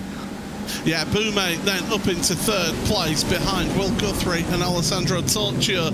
Adam Tompkins down is up into fourth place here. We've got a bit of two-wide action. We've got a car in the wall. It's Alex Cohen, was it? Or was Castellani? One of the 207 cars. It was Castellani who ended up in the wall on the exit of the chute. We've also got a car stopped at the chute, which is David Mendonca. It's been a day to forget for Mendonca. I think it's been a day to forget for a lot of these racers. Watkins Glen proving that it's a track that can bite these drivers hard. Many drivers who we've seen be impervious to incidents in the past getting involved in some drama very early on into this race, as Will Guthrie just got moved on to jump his way into the race lead. Torchio dropping back. Yeah, he was wide out of turn number 9 there was Torchio, so out of the lead at the end of the first lap. Will Guthrie, though, is your race leader, the Pro-Am driver, moving through for Full Tilt Motorsport into the lead. Flash the headlights. He's saying, stop the count. Let's finish the race here. He wants to be a winner, but the problem is he's got an Altitude 3M esports driver of James Boumet, who is very motivated here in the second race. Yeah, we got a lot of different drivers who are motivated heading into this 1 hour long race. Whatever their motivations may be, we'll just have to wait and see if they try and work them out between now and the checkered flag. So plenty of time left to go in this race. James Boumet motivated to try and get a move done on Guthrie down into the carousel. Gets that move done. Meanwhile, side-by-side racing involving Adam Tompkins and Alessio Torchio. That's a battle for P3 at the present moment. Looks very close between Alessandro Torchio and Tompkins. Tompkins back on that inside line, off into the chute. Get that move done to slip his way up into third. Torchio dropping down like a anvil thrown out of a helicopter. Oh, I wouldn't say that. Yeah, he's made a dive into the turn, as there's what happened to Kevin Simpson, to the Solpec team. Have not had a good day at all. Aidan Carter, he had contact, side-to-side contact with the 3M car, and I think that was Boumet who he made contact with. Drew Fletcher's having his own issues into turn number 1. He wiped out somebody else in all of that. Jan-Man Pruis then, well, he'd already had dramas coming into out of turn number 1. David Mendonca, this is on the exit, and that's all on his own is Mendonca. Yeah, just overcorrected it and nosed it into that outside blue Armco barrier. I mean, it's a metal barrier. It's not going to have any give in real life, but it certainly won't have any in the sim. That's a rather sizable whack to the front end of that race car. Some rather big amount of damage to repair at the end of the first couple laps of this race. Meanwhile, Richard Simnor and David Baker side by side heading off into turn number 1. Simnor, the Pro-Am winner from the first race of the day, currently third place of the Pro-Am runners as it stands, currently P5 overall, on the up and up. Your race 1 winner, Dino Lombardi, up 3 places to 13th. So is Alex Davidson, up to 12th place, up 3 places. Anders Meyer is following them there. We've got a bit of 2-wide action further back. Eric Rousseff fighting with 07. He can't seem to escape the 07 team. And Alessio Bonino trying to make that move stick down the inside of the carousel, and he does. Bonino, 10th place. Man, if I was Eric Rousseff, I would go to bed tonight having nightmares about some 07 Racing Acuras. He has been around them ever since the drop of the green flag in race 1. Continues to find himself involved in battles with them. He's got one of them in front of him in the form of Alessio Bonino, and looking through, that is not it when it comes to 07 racing cars up and down this grid. They're running in some pretty good spots as it stands at the present moment. You can see one of them right in front. That's Alex Cohen, maybe trying to get a move done on Aiden Young, as it looked like Jack Sedgwick in the number 11 car was trying to get a move done as well. Sedgwick and Young, they were involved in a small little tussle heading through that same section of the racetrack, turn number 9 during that first race. May end up seeing a bit of deja vu. Maybe not with the same drivers, but definitely with another incident all through turn number 9. It is a nightmarish corner to try and get down in all sorts of different race cars. Well, here's Jack Sedgwick then. Car number 11 down towards the 90 once again. Dan McCauley stopped out on track. Something's happened to him this lap, and oh dear, that's what's happened to him. That's at the final turn for the Series 1 Racing Mustang. Aiden Young, 7th place, leads, or is behind, should I say, David Baker, with Alex Cohen, Jack Sedgwick, Alessio Bonino, Eric Rousseff, Alex Davidson, Dino Lombardi, Anders Meyer, all behind them, and look at this, moves being made here. Cedric's trying to move forward, so too is Recep. They don't have a good feeling about that. Heading off through the carousel, they get away with it rather scot-free. I'm not sure how they managed that. I'm not even sure if those drivers know how they managed it, but still side-by-side racing. Heading down the hill, off into the chute. Look at that. Cedric Cohen still battling tooth and nail right in front as it's a hornet's nest right behind. Look at the dive. Well, that's on Alex Davidson. Bonino trying to get one back on Davidson, and do you know what? Dino Lombardi is trying to take advantage on both of them. They're going 3 wide, are they? No, they're not. Davidson chops the nose off of Bonino there, and Dino Lombardi says, oh, thank you very much. That's a freebie for me. And he goes forward then in this field, up to 12th and 11th for Lombardi and Davidson respectively. Anders Meyer just stuck behind Bonino now. Just to keep you up to date with everything, Will Guthrie is your leading Pro-Am in second place. Your leading Am, we've got to look down the order here. That is going to be Ben Gregory, who is the only ever present, has competed in every season, not competed in every race, but competed in every season of this championship's history. That's 17 seasons.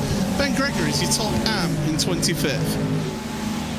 Now, I was going to raise this earlier on where we saw that moment from Aiden Carter and their pretty sizable whack into the outside wall coming out of turn number 1 with some assistance.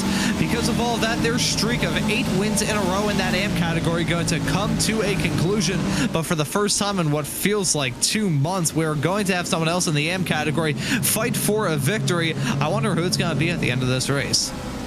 Yeah, it'll be intriguing to see how that one goes in that is for sure, because Ben Altria is right with Ben Gregory in the field, and Alistair Pollock is not too far behind them either. Here's what happened to Macaulay, and it's just stepped out on him, didn't he? It's almost as if he just clipped that inside curve and it unsettled the car. I think that is now 2 Mustangs that we've seen go off through that exact same section of the racetrack. My memory is failing me at this exact point in time. It's down the inside. Oh, contact being made right in front. That's David Baker spinning off into turn number 8. I think it may have been Eric Rosseth that tipped him into that spin. That's not going to go over too well between those drivers. Oh, and more contact being made. Going at turn number 9, Alex Cohen got in the boot scoot and boogie, put his way to Eric Rosseth, punting him out of the way off on the exit of turn number 9. I know this track is synonymous with NASCAR, but these drivers attempting some bump and runs on each other in some GT3 machinery. Do you know what? I have been on the receiving end of David Baker's wrath.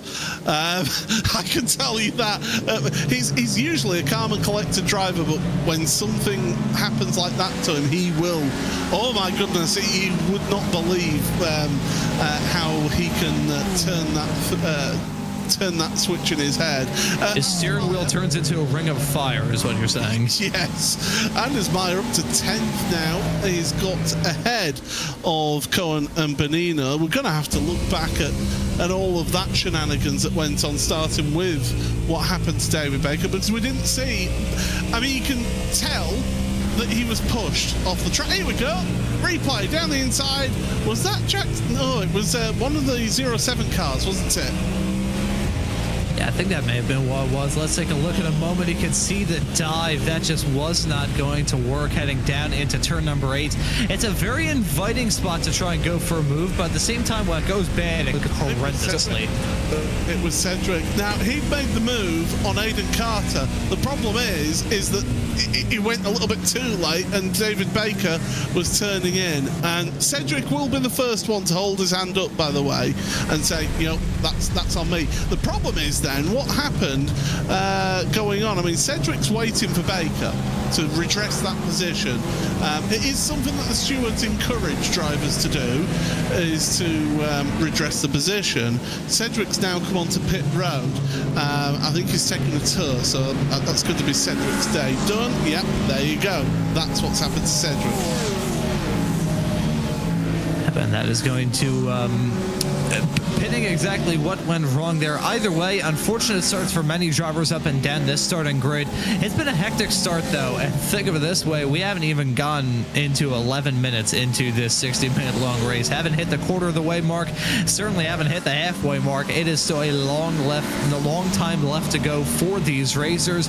I gotta say, one driver I'm keeping my eyes on is a driver right behind the man who are falling right now, Dino Lombardi, right behind Alexander Davidson. Those two have battled quite a lot throughout this season. We would be lying if we said that was the first time we've seen these two next to each other on the racetrack. But Lombardi cutting his way through the field like a hot knife through butter. This has been an impressive start for him thus far, but he's got some heavy hitters around him. Look at Anders Meyer, who we're riding on board with in the number 20 car, currently running in 10th in that Racing Lab Esports Mustang. Clicking the wipers on, which is an interesting strategy. It's a GT3's version of DRS, I guess, or something. I don't know. Maybe trying to get a little bit of grass off his windshield after an off-track excursion in front of him. Now, you would not be doing that in the world of full metal racing, because all sorts of oil and dirt would smear across the screen if you did that. But here on iRacing, it actually clears your windscreen, so that's what you'll see these drivers regularly doing, that especially if they're in a pack like this, tightly bunched together. All sorts of rubber gets kicked up off of the track, off of other cars' tires, the dirt and debris from running through the grass and the dirt as well. All of that, just that detritus does that and dirties the screen. Oh, I have an experience getting pelted with, as my dad called it, OPR, other people's rubber. Back in my karting days, I used to run at the SCCA Solo Nationals out in Lincoln, Nebraska. Anyone familiar with the autocross scene in the U.S. will know that event out in Lincoln, Nebraska. And in the karts, obviously no protection in there at all. And considering there would be like 1,300 competitors running there over the course of 4 days, you would have a lot of marbles built up on the outside of some of these corners, which is usually where the karts would run. So I would come back from a run and it felt like I would just get completely pelted with rubber. It felt like I went for a round of like some sort of paintball game or something like that, a paintball match, and it did not go my way at all. That's usually what it felt like. So that just brought back some very odd memories of getting pelted with bits of Goodyear, Hoosier, all sorts of different tire manufacturers' rubber. Boy, you should not have seen my suit after some of those races. As we carry on with the racing then, through we go. And yeah, so it is, as we see here, that just calmed down a bit. Finally, you would have thought that this race was the sprint race of the two, with how drivers have been driving like the pants are on fire here.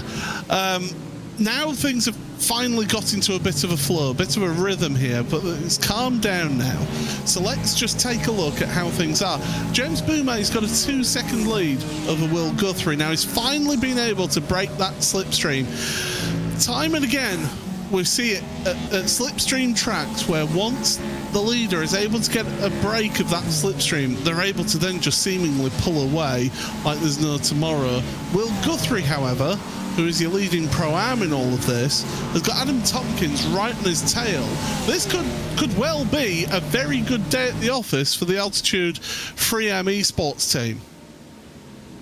Yeah, that it very well could, but there's still a lot of time left to go in this race for things to go cataclysmically wrong. We have to worry about those pit stops. We have to worry about the evolution of this track. I raised that before we grabbed the green, and I'm going to bring it up again as well. Looking at as it stands currently, the ambient temperature has gone down by 1 degree Fahrenheit. The track temperature remaining about the same. Still about, I believe it'd be 22 degrees Celsius and about 72 degrees Fahrenheit. So it hasn't changed too much in the first 15 minutes, but based off the fact that ambient temperature already went down by 1, and considering that we are racing into the night, that's probably going to go down exponentially between now and the checkered flag. See, I paid attention to math class occasionally. I learned some terms every now and then. I have a feeling that these cars are going to be driving completely differently in the matter of about 40-ish minutes. So, yeah, you're absolutely right. We've completed 1/4 of this race. So, still you're leading. Oh, now your leading am is actually Ben Altria. He's been able to move ahead of Ben Gregory and get himself ahead of Phil Samways and Lewis Ward as well. So up to 22nd for your leading am. Still pretty close here between these drivers as we head uphill once again. And Alex Davidson, one of the disadvantages of running that Porsche is that it's not the best on the top speed as Davidson moves ahead of Rousseff. That was never going to be a fight between those two. Rousseff was very much getting out of the way. Speaking of getting out of the way, is Jan-Man Pruis, who is getting lapped there. But Davidson, crucially for him, now has Dino Lombardi between himself and Eric Rousseff between himself and Dino Lombardi. So Davidson will be pleased to just have a little bit of a buffer between the two. Yeah, having that buffer, having that cushion, it's the best way I could describe having a car between yourself and one of your main rivals in a race like this. It's like having a spare parachute whenever you go skydiving. It's nice to have it there, and you don't want to have to use that cushion. It's a sort of mental thing that usually pops into my mind whenever I think of being in these driver shoes, which is something I can mainly do. I don't have the skills of these drivers. I can just make believe whenever I want to. But these drivers, very fast, have a lot of stuff riding on their minds, and that's just a nice little thing to have if you're Alexander Davidson. Certainly Eric Rousseff, he's still going to be risking it for the biscuit in that 142 car. Finds himself an 8th at the present moment. He had to grab a win thus far this season in the pro category.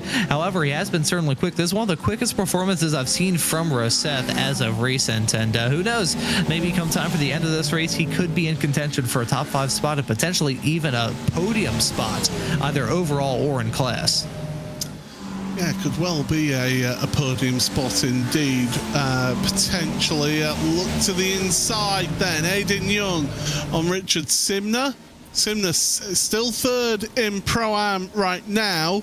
We'll want to get freight trained here. Alex Davidson wants to try and take advantage of that move, but can't get alongside. As I say, that Porsche, not known for its top speed. What it is known for is being really good on the brakes and getting the launch out of corners, because it is a rear-engined car, so you get all of that power down on the rear wheels. All that weight there just helps get the car launching out of corners, and that really helps that Porsche be strong in those places. But that Acura all season long here, Ron, has definitely been the car to be in this season. And, you know, flashing our minds back to a couple of rounds ago when we had the season swap from Season 1 moving it to Season 2 of 2025 here on the iRacing platform, we were curious exactly how that Acura was going to change, whether there's going to be some BOP stuff that maybe neutered the car a teeny tiny bit. That's really happened. That Acura before the update in Season 1 of 2025, it was quick. Here in Season 2 of 2025, it is still very fast. That Acura seeming to be a big force to be reckoned with week in and week out, race in and race out as Lombardi gangs and moves done.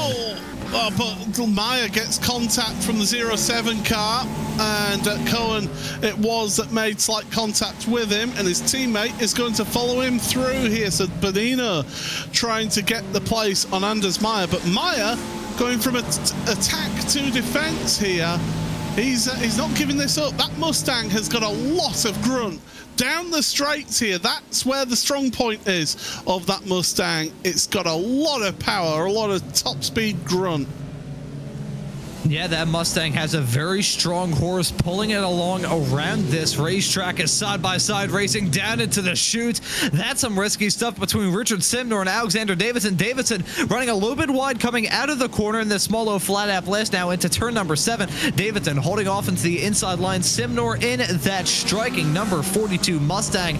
I don't think he's going to be able to withstand this challenge for much longer. He's going to be on the outside yet again. This time heading down the hill to turn number 8. Contact being made made. This, I don't have a good feeling about this at all. These drivers coming to blows right before the braking zone into turn number 8. They now found themselves into turn at number 9. Will these drivers risk it for some side-by-side racing? Will go on involving Lombardi and Roseth. Eric Roseth getting that move done to try and slip his way up into the 8th, and Lestino Lombardi has anything to say about it on the outside, heading through the second to last corner. Look at Alex Cohen involved in all of this racing action as well. More contact being made. Holy cow. Roseth getting bullied out the way then, first by Lombardi, then by Alex Cohen. Anders Meyer, you don't need to ask him twice to take advantage of all that shenanigans going on there. But it was all getting a bit physical between those drivers.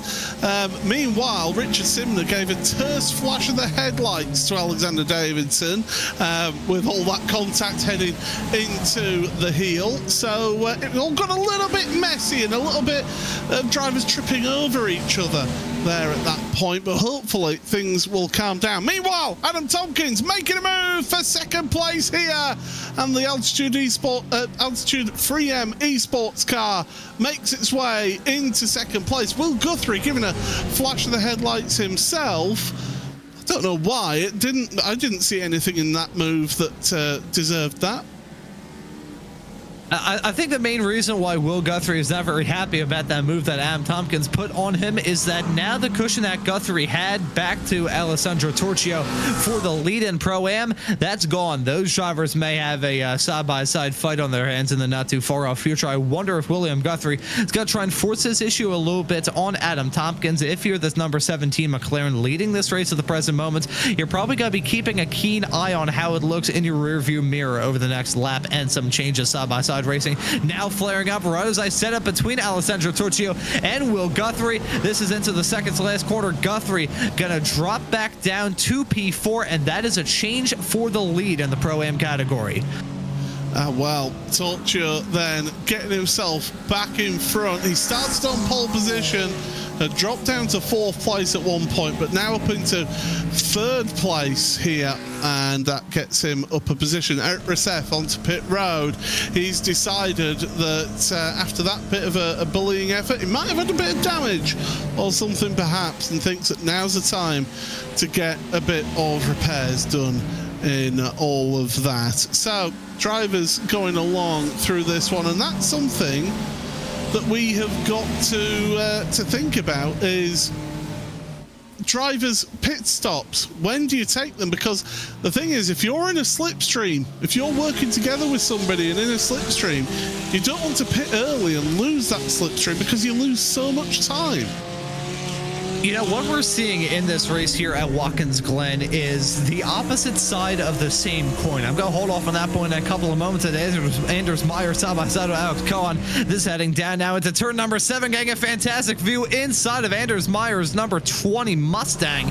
That's going to result in Cohen slipping his way up into P9, and flash of the headlights there from Meyer. He's not very happy about that maneuver, still flashing his headlights for the entirety of this flat out blast down into turn number 8. Some dirty stuff for Meyer in that Racing Lab Esports Mustang. But the point I was going to raise, talking about the pit stops, it's the opposite side of the same coin you usually think in terms of pit stops in this series. Okay, where am I going to find myself in a spot where I've got clean air? I don't have to worry about any of my competitors. I can just come into the pits, come out of it, find myself in a nice little cushion with no cars, where it's basically as empty as Wyoming, and then I'll be good to go. Here, on the other hand, once you come into the pits, you have to worry about the complete opposite. If I find myself in no man's land, I'm gonna be slower than an anchor being dragged through asphalt heading down some of the flat out blasts around this racetrack. It's a complete different side of the exact same coin in terms of that pit stop discussion.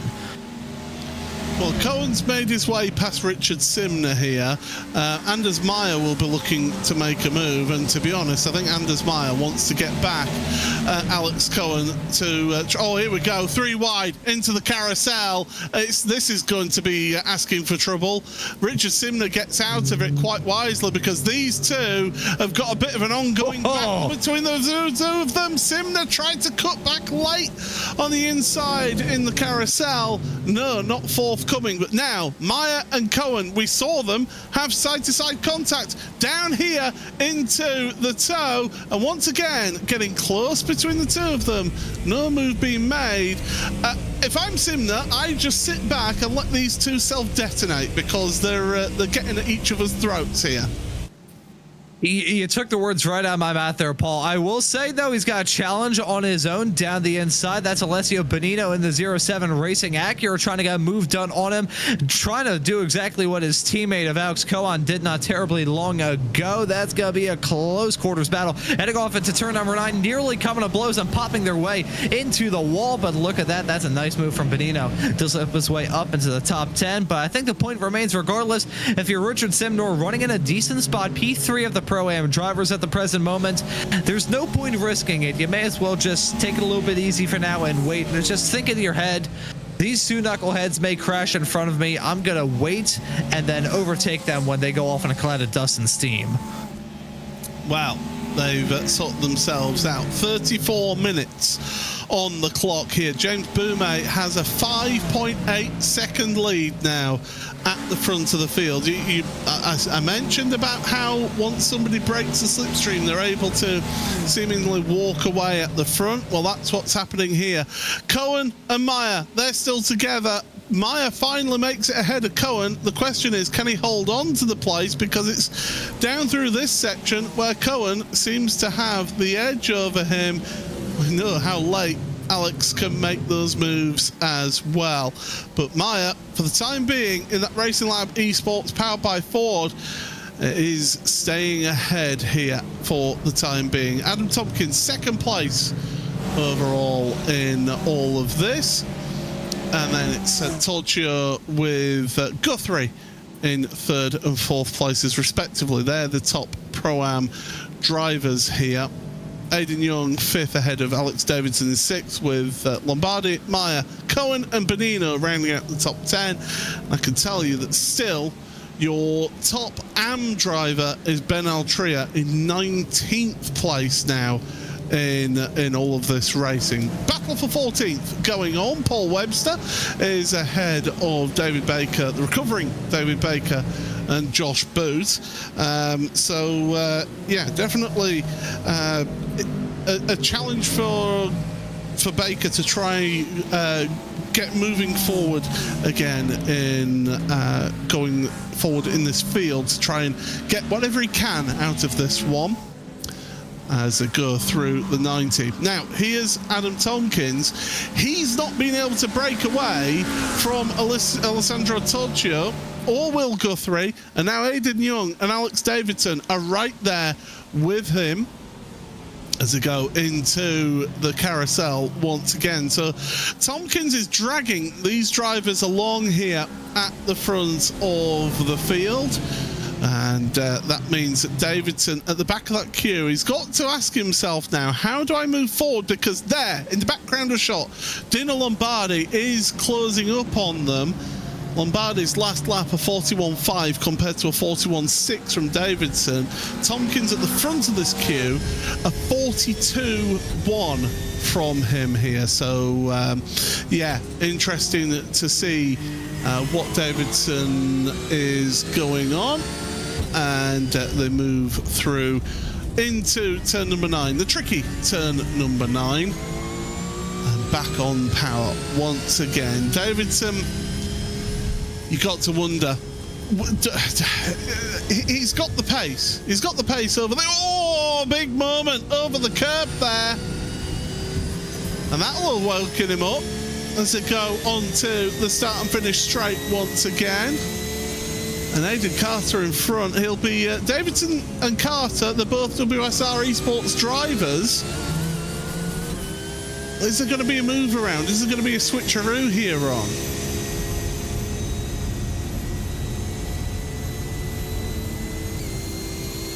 As we can't hear from Ron at the moment. I think it's always a good idea if you unmute your microphone in the Discord, but that would do it. That would do it. Yep. Oh, man. Davidson's pushing Aidan Carter along. Are they trying to work together to move forward in this?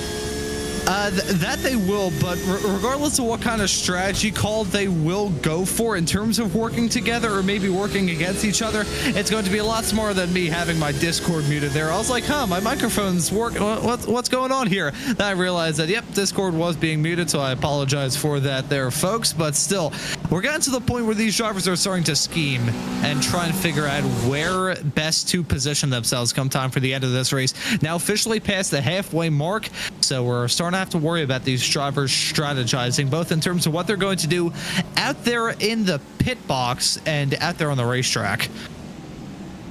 Move to the inside of Will Guthrie from Aidan Young. He's decided to pull the trigger, and look at this. Lombardi is right with this group of cars now, because they're being held up there a little bit by Adam Tompkins. One driver who's not complaining about all this is your race leader, James Boumé. There comes a point where you've got to look at the big picture and say, well, I do gain time from being in the slipstream, but if you feel that you are significantly faster than the car in front, sometimes it is actually better to pit and try and work your way through strategy. But only significantly quicker. Yeah, that is a good point to raise. It has to have that, there has to be some sort of concessions when it comes to all of that. You can't just... You'll see sometimes these drivers just going for all-out glory, pushing their cars to the absolute limit of adhesion all the time. You gotta have a bit of time to just rest a little bit when it comes to all of this stuff. But I have a feeling we're in for a good one. I wonder what sort of strategies these drivers are going to try and cook up to jump in front of each other. We mentioned earlier on in the second part of the show, kind of talking about the difficulties in terms of overtaking at Imola for the next round of the championship. Not really having that same problem here at Watkins Glen, side by side between Will Guthrie and Alexander Davidson, the two Porsches side by side, heading their way off through the boot section. That's going to allow Dino Lombardi to try and get a move done on Guthrie as well. Guthrie looks like he's going to try and block off that line from Lombardi, but he still finds space on the inside to go for that move off into turn number 8. But the point that I was going to raise, as much as this strategy is still going to be important, not going to be as important in other races, for the simple sake that you can certainly get some moves done out there on the racetrack. Yeah, absolutely. You can make moves. I mean, we just saw that, but once again, Davidson doing all the hard work and Lombardi saying, oh, thank you. Thanks for opening that door for me. So definitely Lombardi, ever the opportunist, able to move forward into 6th place. We mentioned it, didn't we, in the break, as Lorenzo Castellani decides now's the time to pit, along with Jack Osborne as well. We mentioned it in the break, didn't we, Ron, about how are the drivers who started at the back of the reverse, so 16th, 15th of Lombardi and Davidson, how are they going to work their way forward? Well, they've been working their way forward very well in this race. They've been working their way through the field methodically, which is a way you have to attack a race like this if you are a championship contender. I kind of raised the point in talking about their strategy heading into this. Even if you lose out on a couple of spots during that first lap, drop down to P19, P20 from a P15, P16 start, it's better that than trying to get a move done to jump your way up the running order, and in the process of that, you end up striking a barrier. Those two drivers, very experienced in this series. They've been around the block before, and they know how to do well in this series. Dino Lombardi has been a force to be reckoned with ever since the drop of the green flag for the first round of this championship at the Nürburgring some months ago, and still continuing to prove that he may not be going for all-out glory every single week, but what he is doing is just being methodical. Now, I get to see an average 5 laps pace, so it basically gives me an average lap time across 5 laps, the last 5 laps. James Boumé at the front has been averaging a 141.656. The only driver who has got close to him in that time is Dino Lombardi with a 141.641. The thing is, James Boumé has got no slipstream. He's out there on his own at the front of the field. Lombardi has had a slipstream to get him up to this gang, this group of cars. But now he's in that group. He's in the middle of it all. Yeah, that he certainly is, finding himself in the midst of trying to think, a hornet's nest packed in like sardines in the midst of a chicken coop and a gang, a train. Not really. We could use a whole bunch of different phrases to try and describe this pack of race cars that we have heading their way off through the mid sector right now. This is a big hornet's nest of race cars though, and they're starting to get stacked up a little bit behind Tompkins. I wonder if you are a driver like Alessandro Torchio, Aiden Young, Alexander Davidson, or Dino Lombardi, if you're looking at that lead car of Tompkins and thinking, man, you're a bit of a rolling roadblock, get out of the way, let us pass. I wonder what these drivers are thinking. What's going through their heads at this exact point in time? Are they getting a bit more impatient? Still have to worry about those pit stops, and I don't think we're going to see all these drivers come in at the exact same time, pulling the exact same strategy, considering they're basically all parts of different teams. However, they're all in this together at the present moment. They're all in the same hornet's nest, and I wonder if there's a growing sense of impatience and frustration with those drivers. You've got to be careful though, coming through that last corner, following somebody who's coming onto pit road. Speaking of that, Alex Davidson's decided now's the time to pull that trigger and head onto pit road as Aiden Young switches places with Alessandro Torchio. So up to third place now for Aiden Young. You've got to be careful when you're in a tight pack like that, following each other. If one in the middle of that pack is coming onto pit road, they've got to take that final corner slower than the rest of the pack, and it's very easy to just end up rear-ending that car that's heading onto pit road. It can really be a jump scare for the driver right behind you if you decide to say, you know what, I'm coming into pit lane and, you know, drawing some more experience. I mentioned this earlier on the show, talking about my time in race control. Whenever I would do the driver's briefing for some racers, I would always tell them, make your intentions clear. There's certain tracks on iRacing, the ones that pop into mind right off the bat here, Watkins, Glen, and Suzuka, for instance, whereby if you're coming down pit lane, you can really catch out the driver that's right behind you, which granted, if you catch them and they drop back a little bit pace-wise, maybe not going to be the end of the world for you, but if there's contact being made, you find yourself hitting those sand barrels at the end of pit lane, which are rather sticky from my personal experience, hitting some pit attenuators around tracks like Charlotte Motor Speedway. That's not going to help out your cause at all, so rather important for these drivers to be a bit more communicative than they usually would for that pit entry. Say, hey, car so-and-so coming in, otherwise you're going to find yourself getting a bit of a hip check and find yourself lawn darting your car into the barrier. And Dino Lombardi had a bit of an easier time getting past Torchio than he had others, but they decided now's the time to pit. Tompkins, Young, and Torchio onto pit road. That's going to allow Lombardi and Meyer to have a bit of clean air for the next lap to try and get a lap time in as more come onto pit road. Webster and Boots. Lombardi has got a slow down penalty on my screen.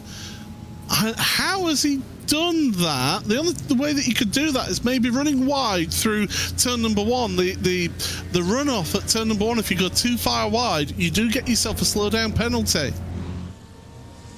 I wonder if he did that coming out of the second to last corner of turn number 10. Potentially possible. I'm not really sure. That's a bit of an enigma there. Slow down there. No, you don't. I think it's exit to turn one. He's gone too far wide into the runoff and got himself that slow down penalty. Yeah, I think that may potentially be it. An odd one there for Lombardi, though. Usually a driver is flawless, but hey. Well, what this strategy has done, look, Davidson's got a massive gap over Aiden Young. He was behind Young going into pit road. So look at how that one extra lap in the group of cars has made Young behind Davidson. I mean, Young was about a second slower on pit road, so that will have had an effect as well, but that's a big gap. Here's Lombardi. Here's a replay. Turn number one through the curb. Oh yeah, that'll do it. Yeah, I'm pretty sure even in the realm of NASCAR, that probably would have netted him a penalty. But here's your race leader, James Boumet. He's made that call to come into the pits from the race lead. Lombardi and Anders Meyer going to join him from P2 and P3 as it stands presently in this race. But we're certainly going to be keeping tabs on Alexander Davidson. He's heading his way through turn number 8 right now into turn 9. I wonder if he's going to be able to jump his way into the race lead. Potentially not, but I think he's certainly going to take a big chomp out of that gap to himself and James Boumet. Well, remember, it was Davidson and Tompkins was at the lead of that group for second place. He's been able to jump him. What about Lombardi? That's going to be a big thing. Boumet's off of pit road. We didn't expect him to be fighting with Boumet for the race lead, but it's these two coming off pit road, and Davidson has pulled an absolute blinder of a pit strategy.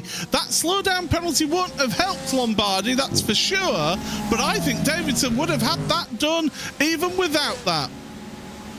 Yeah, that helped him out a ton. That was well executed from Alexander Davidson, pulling off that strategy as best as he possibly could. And hey, he's going to come out of that entire situation smelling like a bed of roses, finds himself in P2, well away from this drama that's going on right behind him. Look at this, nearly 3 wide action involving Aiden Young, Anders Meyer, and Adam Tompkins down into the carousel. Tompkins and Meyer still side by side. This is a very intense battle between these racers, and backing out of it, nearly ending up in the barriers. Anders Meyer, you can see the brake lights come on the back of that Racing Lab Mustang. He wanted no parts of any more of that business. I think Meyer actually ended up getting forced onto the marbles there, because with this being a 1 hour race, especially around the carousel, it will end up turning into a bit more of a 1.5 line round that corner. So yeah, possibly getting out onto the marbles, causing him no end of drama. Well, let's take you quickly through. Let's reset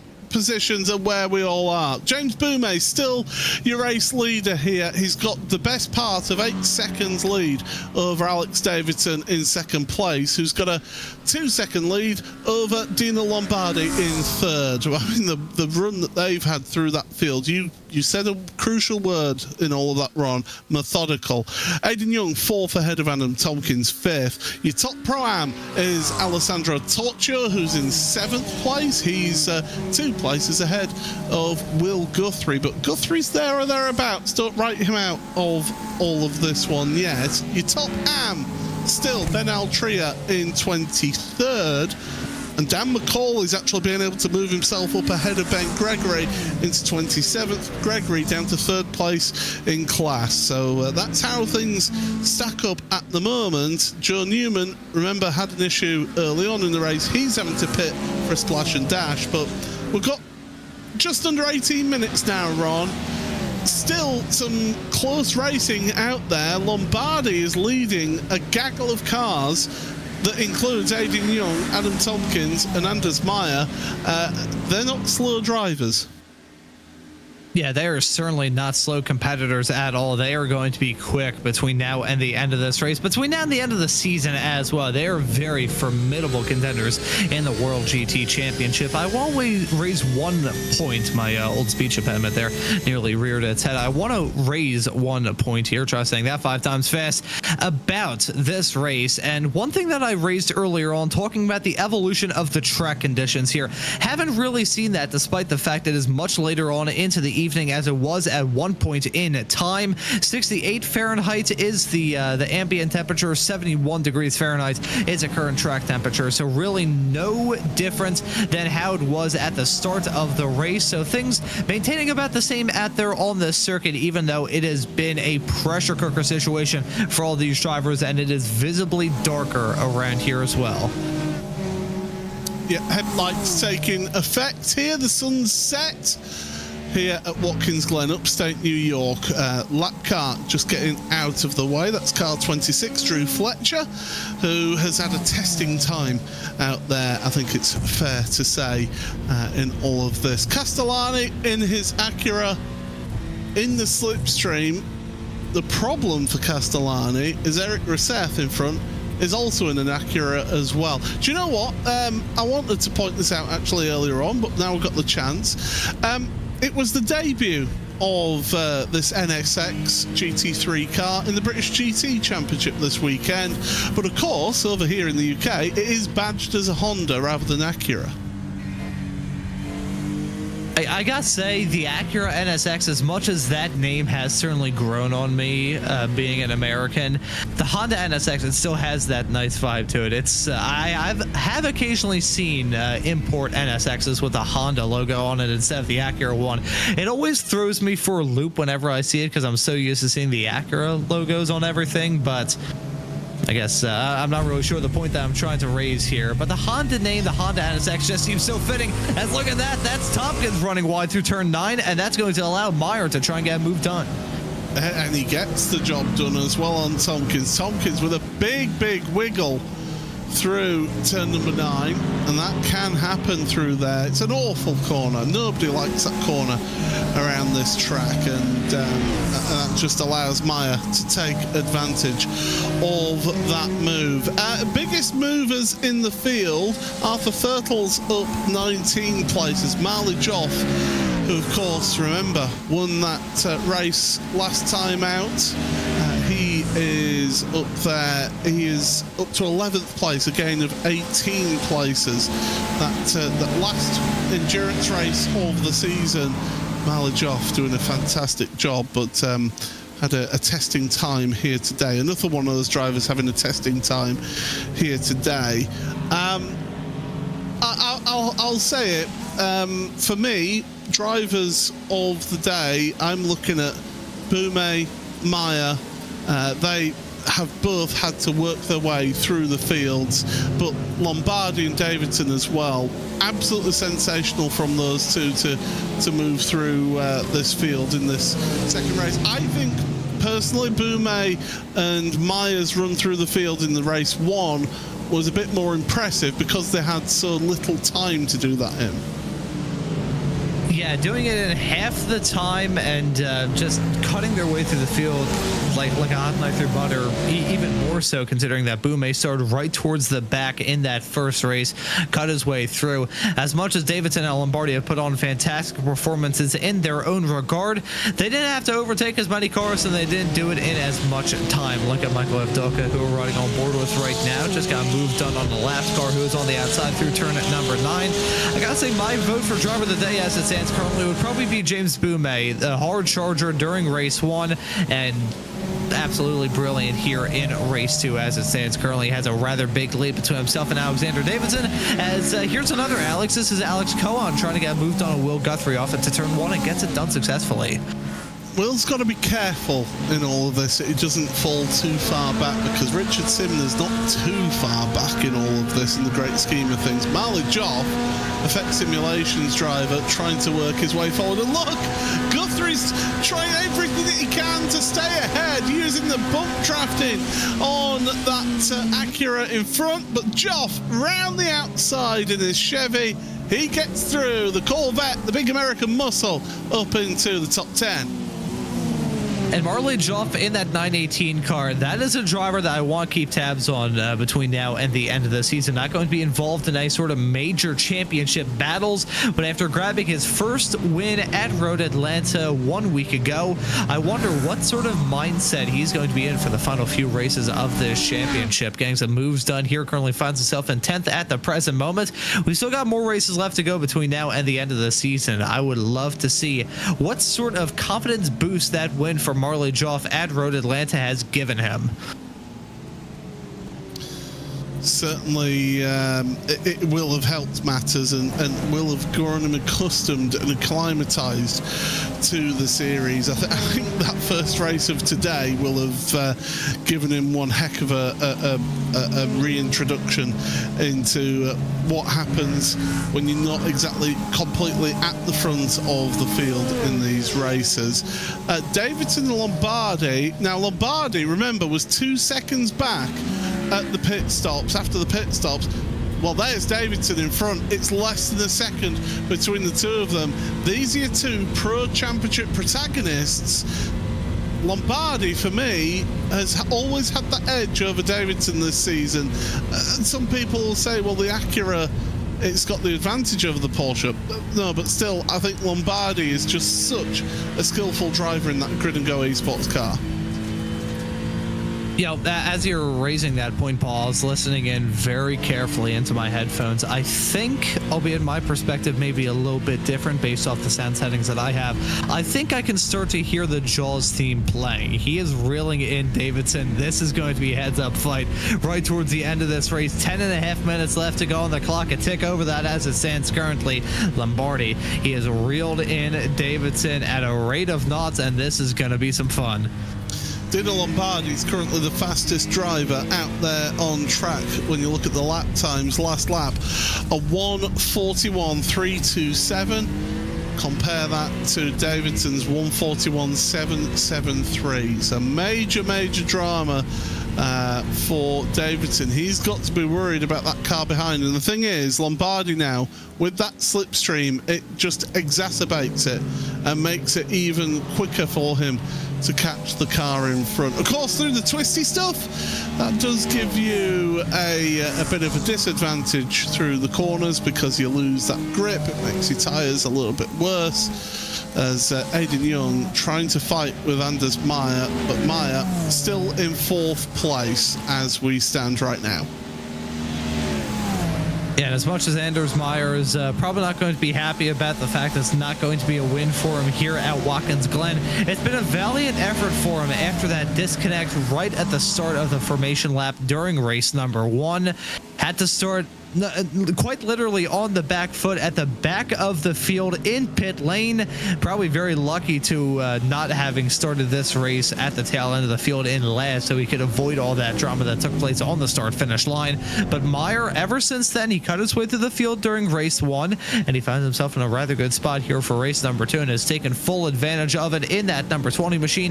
Finds himself in 4th. It's still not a clean run to the checkered flag, though. Aiden Young is still hounding him in the 427 car. That may be a battle for P4 and P5 between now and the end of this race, but Meyer saw a very impressive performance from the Racing Lab Esports racer.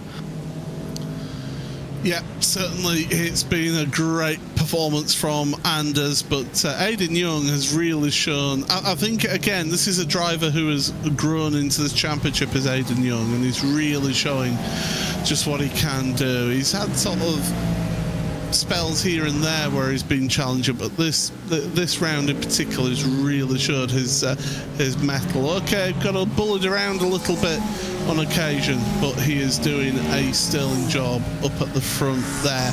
8 minutes remain, and it's 8 minutes that remain for Dino Lombardi to try and move ahead of his championship rival Davidson and to try and gain yet another place in all of this. And what sort of mental blow would that give to Davidson if Lombardi can just keep on getting these results week on week over Davidson? I mean, I'm going to be completely honest. As it stands presently, with the amount of rounds we have left to go in the championship and the rather scarce likelihood of Dino Lombardi just having a random P20 run in one of these races have the blue, for Davidson, he's probably at the point where he's starting to swing at the fences and trying to see where he can get a home run. So if Lombardi gets this move done, I wouldn't say it'll bury Alexander Davidson mentally, because there's still a path forward for him to make his way back up into that championship discussion and maybe even win it all at the end of this season here for season 17 of the World GT Championship. But for Lombardi, if he gets this move done, that is some strong affirmation that, yes, he is here.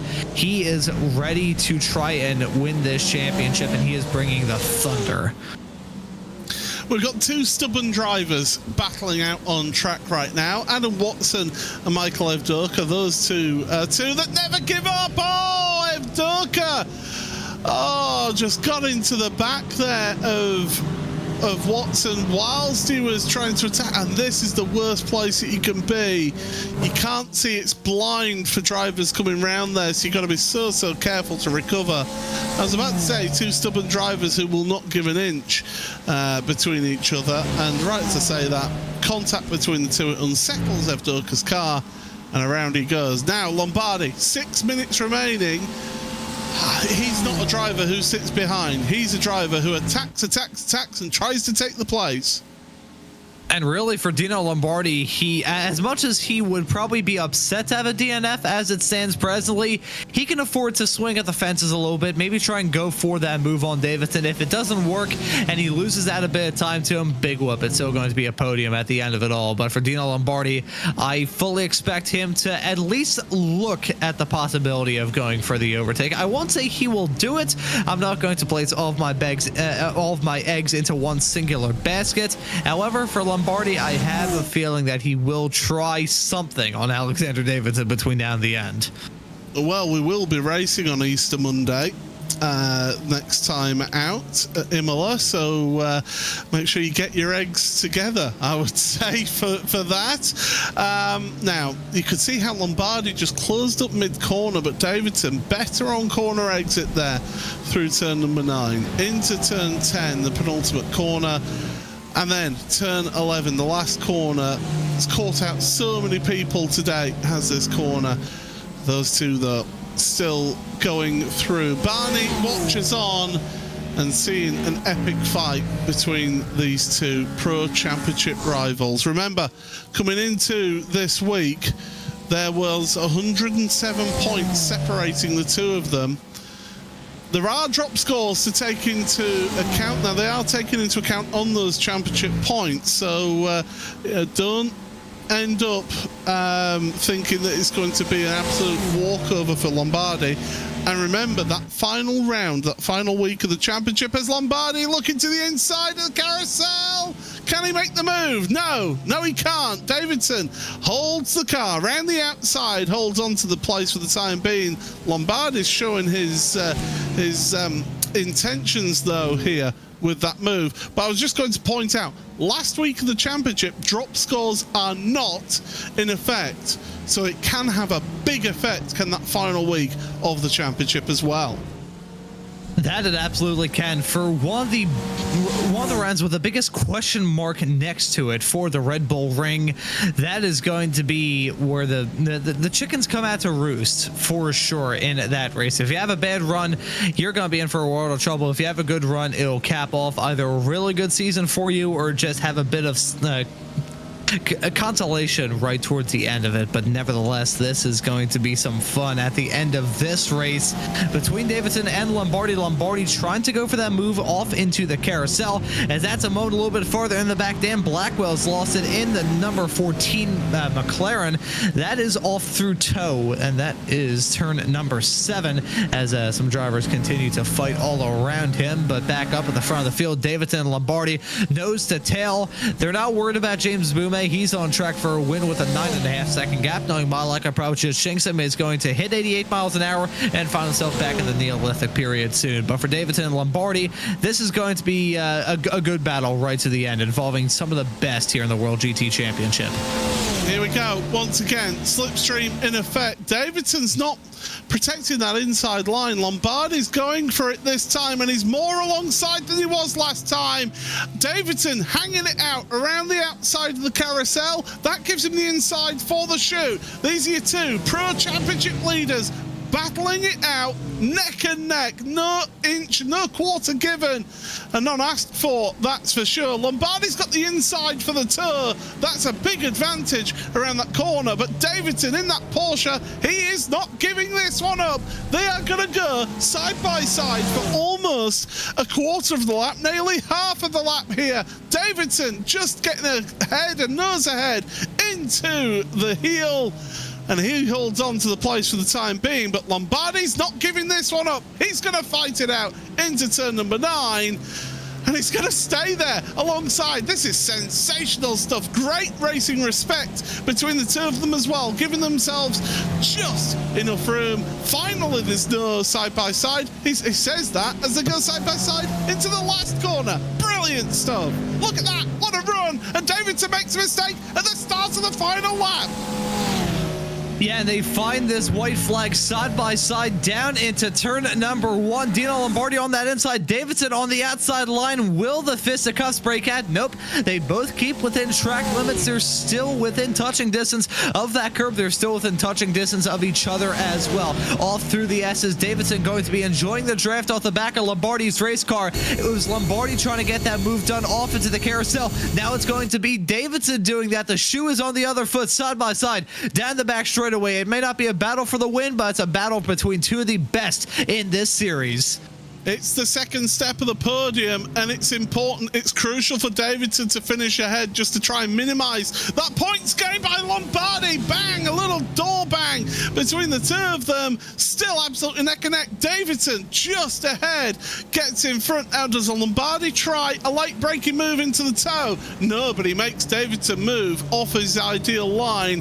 Can he get the run out of the turn now, up the hill as they head towards the heel? James Boumé, he's in the lead. He's coming into the cup layout for the final time here. But these two, this is sensational stuff, and this is what you can get with the World GT. Unbelievable, respectful driving. But at the front, James Boumé, he's been all on his own for pretty much the majority of the race, and he is a race winner once again across the line. James Boumé for Altitude 3M Esports takes the win here of round number 16. Who's going to be second? It's all about the run, and it's Alex Davidson who's going to take it. Dylan Lombardi third. Sensational stuff between the two of them. Alessandro Torchio, he's going to be your leading Pro-Am driver across the line. He's going to take the win in Pro-Am for Torchio, and further down the order, it's Ben Altria who's going to be your AM leader. Into the final couple of corners he goes, and the full tilt V-Mode Sport driver one more corner away from breaking the stranglehold of Aiden Carter in AM Championship. And well, what a win it is for Ben Altria to take that one in AM. But Ron, absolutely sensational stuff between you two Pro Championship leaders. That battle, how hard they were racing each other and how it did not end in disaster, proves that those two are some of the best that the World GT Championship has to offer. They were battling hard. They were battling tooth and nail. Every single time there was an opportunity to go side by side, they just about took it. They were even dicing heading off through the S's, but didn't end in disaster. It was clean. It was smooth stuff. Those two came to blows last time out at Road Atlanta. It did not end that way this time here at the Glen. It just ended in one of the best battles that we have seen all season long. But James Boumé grabbing a brilliant win in the process. Yep, James for the Altitude 3M Esports team gets the win by 10.3 seconds of Alex Davidson in that WSR Esports butt kicker team. But Dylan Lombardi pushed him all the way to the end in that race. Anders Meyer in fourth ahead of Aidan Young fifth. Alessio Bonino sixth ahead of Mali Joff. Alessandro Torchio for 07 Racing and Sim Race Lab finishes your leading Pro-Am in eighth place ahead of Alex Cohen and Eric Rousseff. Lorenzo Castellani and Will Guthrie will end up finishing 11th and 12th places respectively ahead of Richard Simner. David Baker ahead of Josh Boot. Adam Watson, Paul Webster, Arthur Thurtle, Jack Osborne and Andy Shield rounds out the top 20. 21st then on the field was Ben Altria, your top AM driver in all of this for Full Tilt V Motorsport, finishing ahead of one of his compatriots, Phil Samways, in 22nd. 23rd is Jonathan Walker ahead of Dan Blackwell, two teammates there finishing together. Michael Evdoka ahead of Ben Gregory with Simon Andre Livingston. We saw them across the line 7 one-thousandths of a second between the two of them as they crossed the line. Kevin Simpson, Jessica Wilkins and Luca Monroe rounds out your top 30. Adam Tompkins then dropped down the order. What happened to Adam Tompkins on the last lap? Something happened to him. He dropped down the order down to 31st, ahead of Dan McCauley, Adam Hedgecott, Steve Koenig, Drew Fletcher, Aidan Carter all finishing, with the drivers not finishing: Joe Newman, Yaman Pruis, Lewis Ward, Alistair Pollock, Jack Sedgwick and also David Mendonca are the two others not to finish the race. Right, we've got a bit of logistics that we've got to do here, because we do want to speak to our winner, James Boumé. That does involve us moving into a different room here on Discord, so if we just bear with everyone, we will get ourselves across to the interview room and then speak to some of your winners.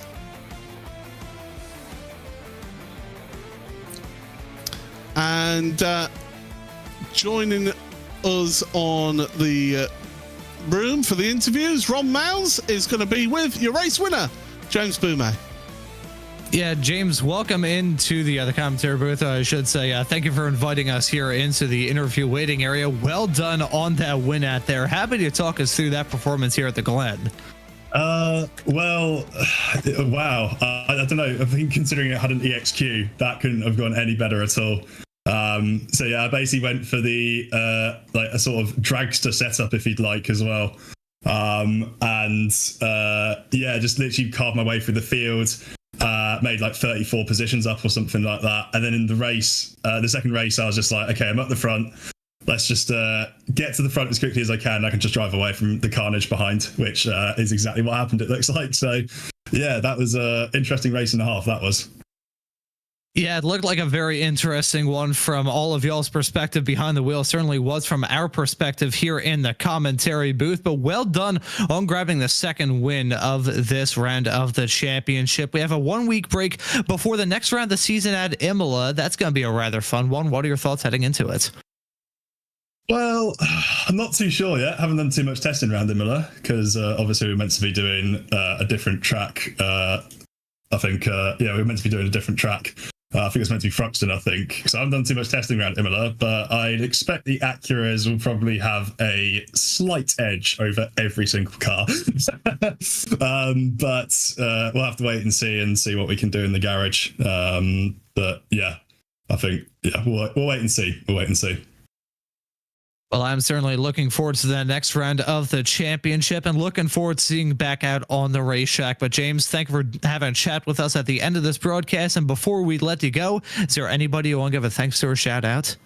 Yeah, I do actually. Just a few thanks. I just want to obviously thank the team, thank all my teammates as well, and also to our partners as well at 3M, Mr. Hedge Photography, Sim Stickers, Access to Inspiration, Lime Resource Center, and Simple Sim Products. Just thank you everyone in the whole team and the whole sphere, I guess you could say, for all the support going forwards. It's been absolutely incredible. Well, there you go, James. Thank you for joining us. Thank you for having a chat with us. Well done on the win. Excites you back out on the racetrack for the rest of the season, man. Thank you for joining us. Thank you.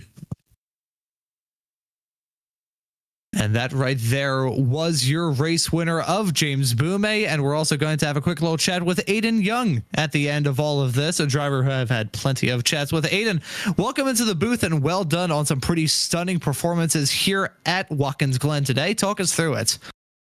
Oh, yeah, that was definitely unexpected. I came into the race and I was like, well, my pace is all right, but I don't expect to be too great. And then out of the gate qualifying, I qualify fourth, and I'm like, oh, okay, well, let's try and build on this. And then race one, first, what was the first top five of the day? Fifth, and then race two came around. I was like, all right, let's see if we can't repeat that, and I did just that. Yeah, I was able to get a good performance out of all of that. I want to ask you a slightly loaded question here. It was rather dark for the second race here today. So is racing in a bat cave, from what it looks like, did that potentially help you out? I could see it's very dark from your perspective in the sim room. So did that help you out somewhat? Well, it's actually raining outside my house right now. You can't see it, but out the window there's some rain. So it is light outside my room, but inside my room it's just my cameras made it look like a video game. Not quite sure why, but yeah, it's like I'm living in the Batcave right now. The only thing you can see is the lights and then my red shirt.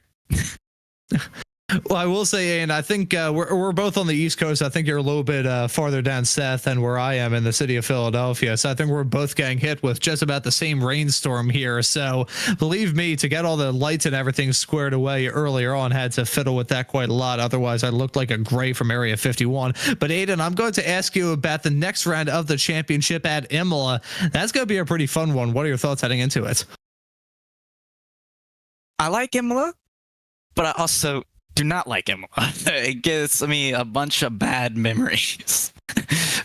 Don't remind me of the last time I drove there. That was painful. Well, we will hear no evil, see no evil, speak no evil in terms of the last time that you race around there. So fingers crossed you'll have a better run in 2 weeks' time. But Dane, thank you for joining us here in the commentary booth. And before we let you go, is there anybody you want to give a thanks to or shout out? Yeah, I'd like to thank the whole WSR Esports crew, our sponsors, our main sponsor, Bruzy, Night Rider Designs, MB Cinematography, and then all of my teammates as well for helping me improve for each round I show up to. Awesome, man. Hey, thank you for joining us in the commentary booth. Always good to have a chat with you, and excited to see you back out on the racetrack for the final 3 rounds of this championship. Yeah, you guys at Imola. There we go. I mean, it's funny how we've got the rain out there on the east coast of America, and yet in Great Britain, not a single drop of the wet stuff. It just goes to show it doesn't always rain here in the UK. What an intriguing round that was for sure. And well, next time out at Imola, remember, it's 2 weeks' time because we've got a week's break now between rounds. The drivers get a little bit of rest and recuperation, but then Easter Monday, make sure you check that out because it's Imola for 2 45-minute races. That should be a thrill ride, that is for sure, and you do not want to miss that. But what a day it was today. Congratulations to Dean Lombardi, who got himself a race win in the first race. James Boumé with the dominant win in race number 2. We'll see you in 2 weeks' time.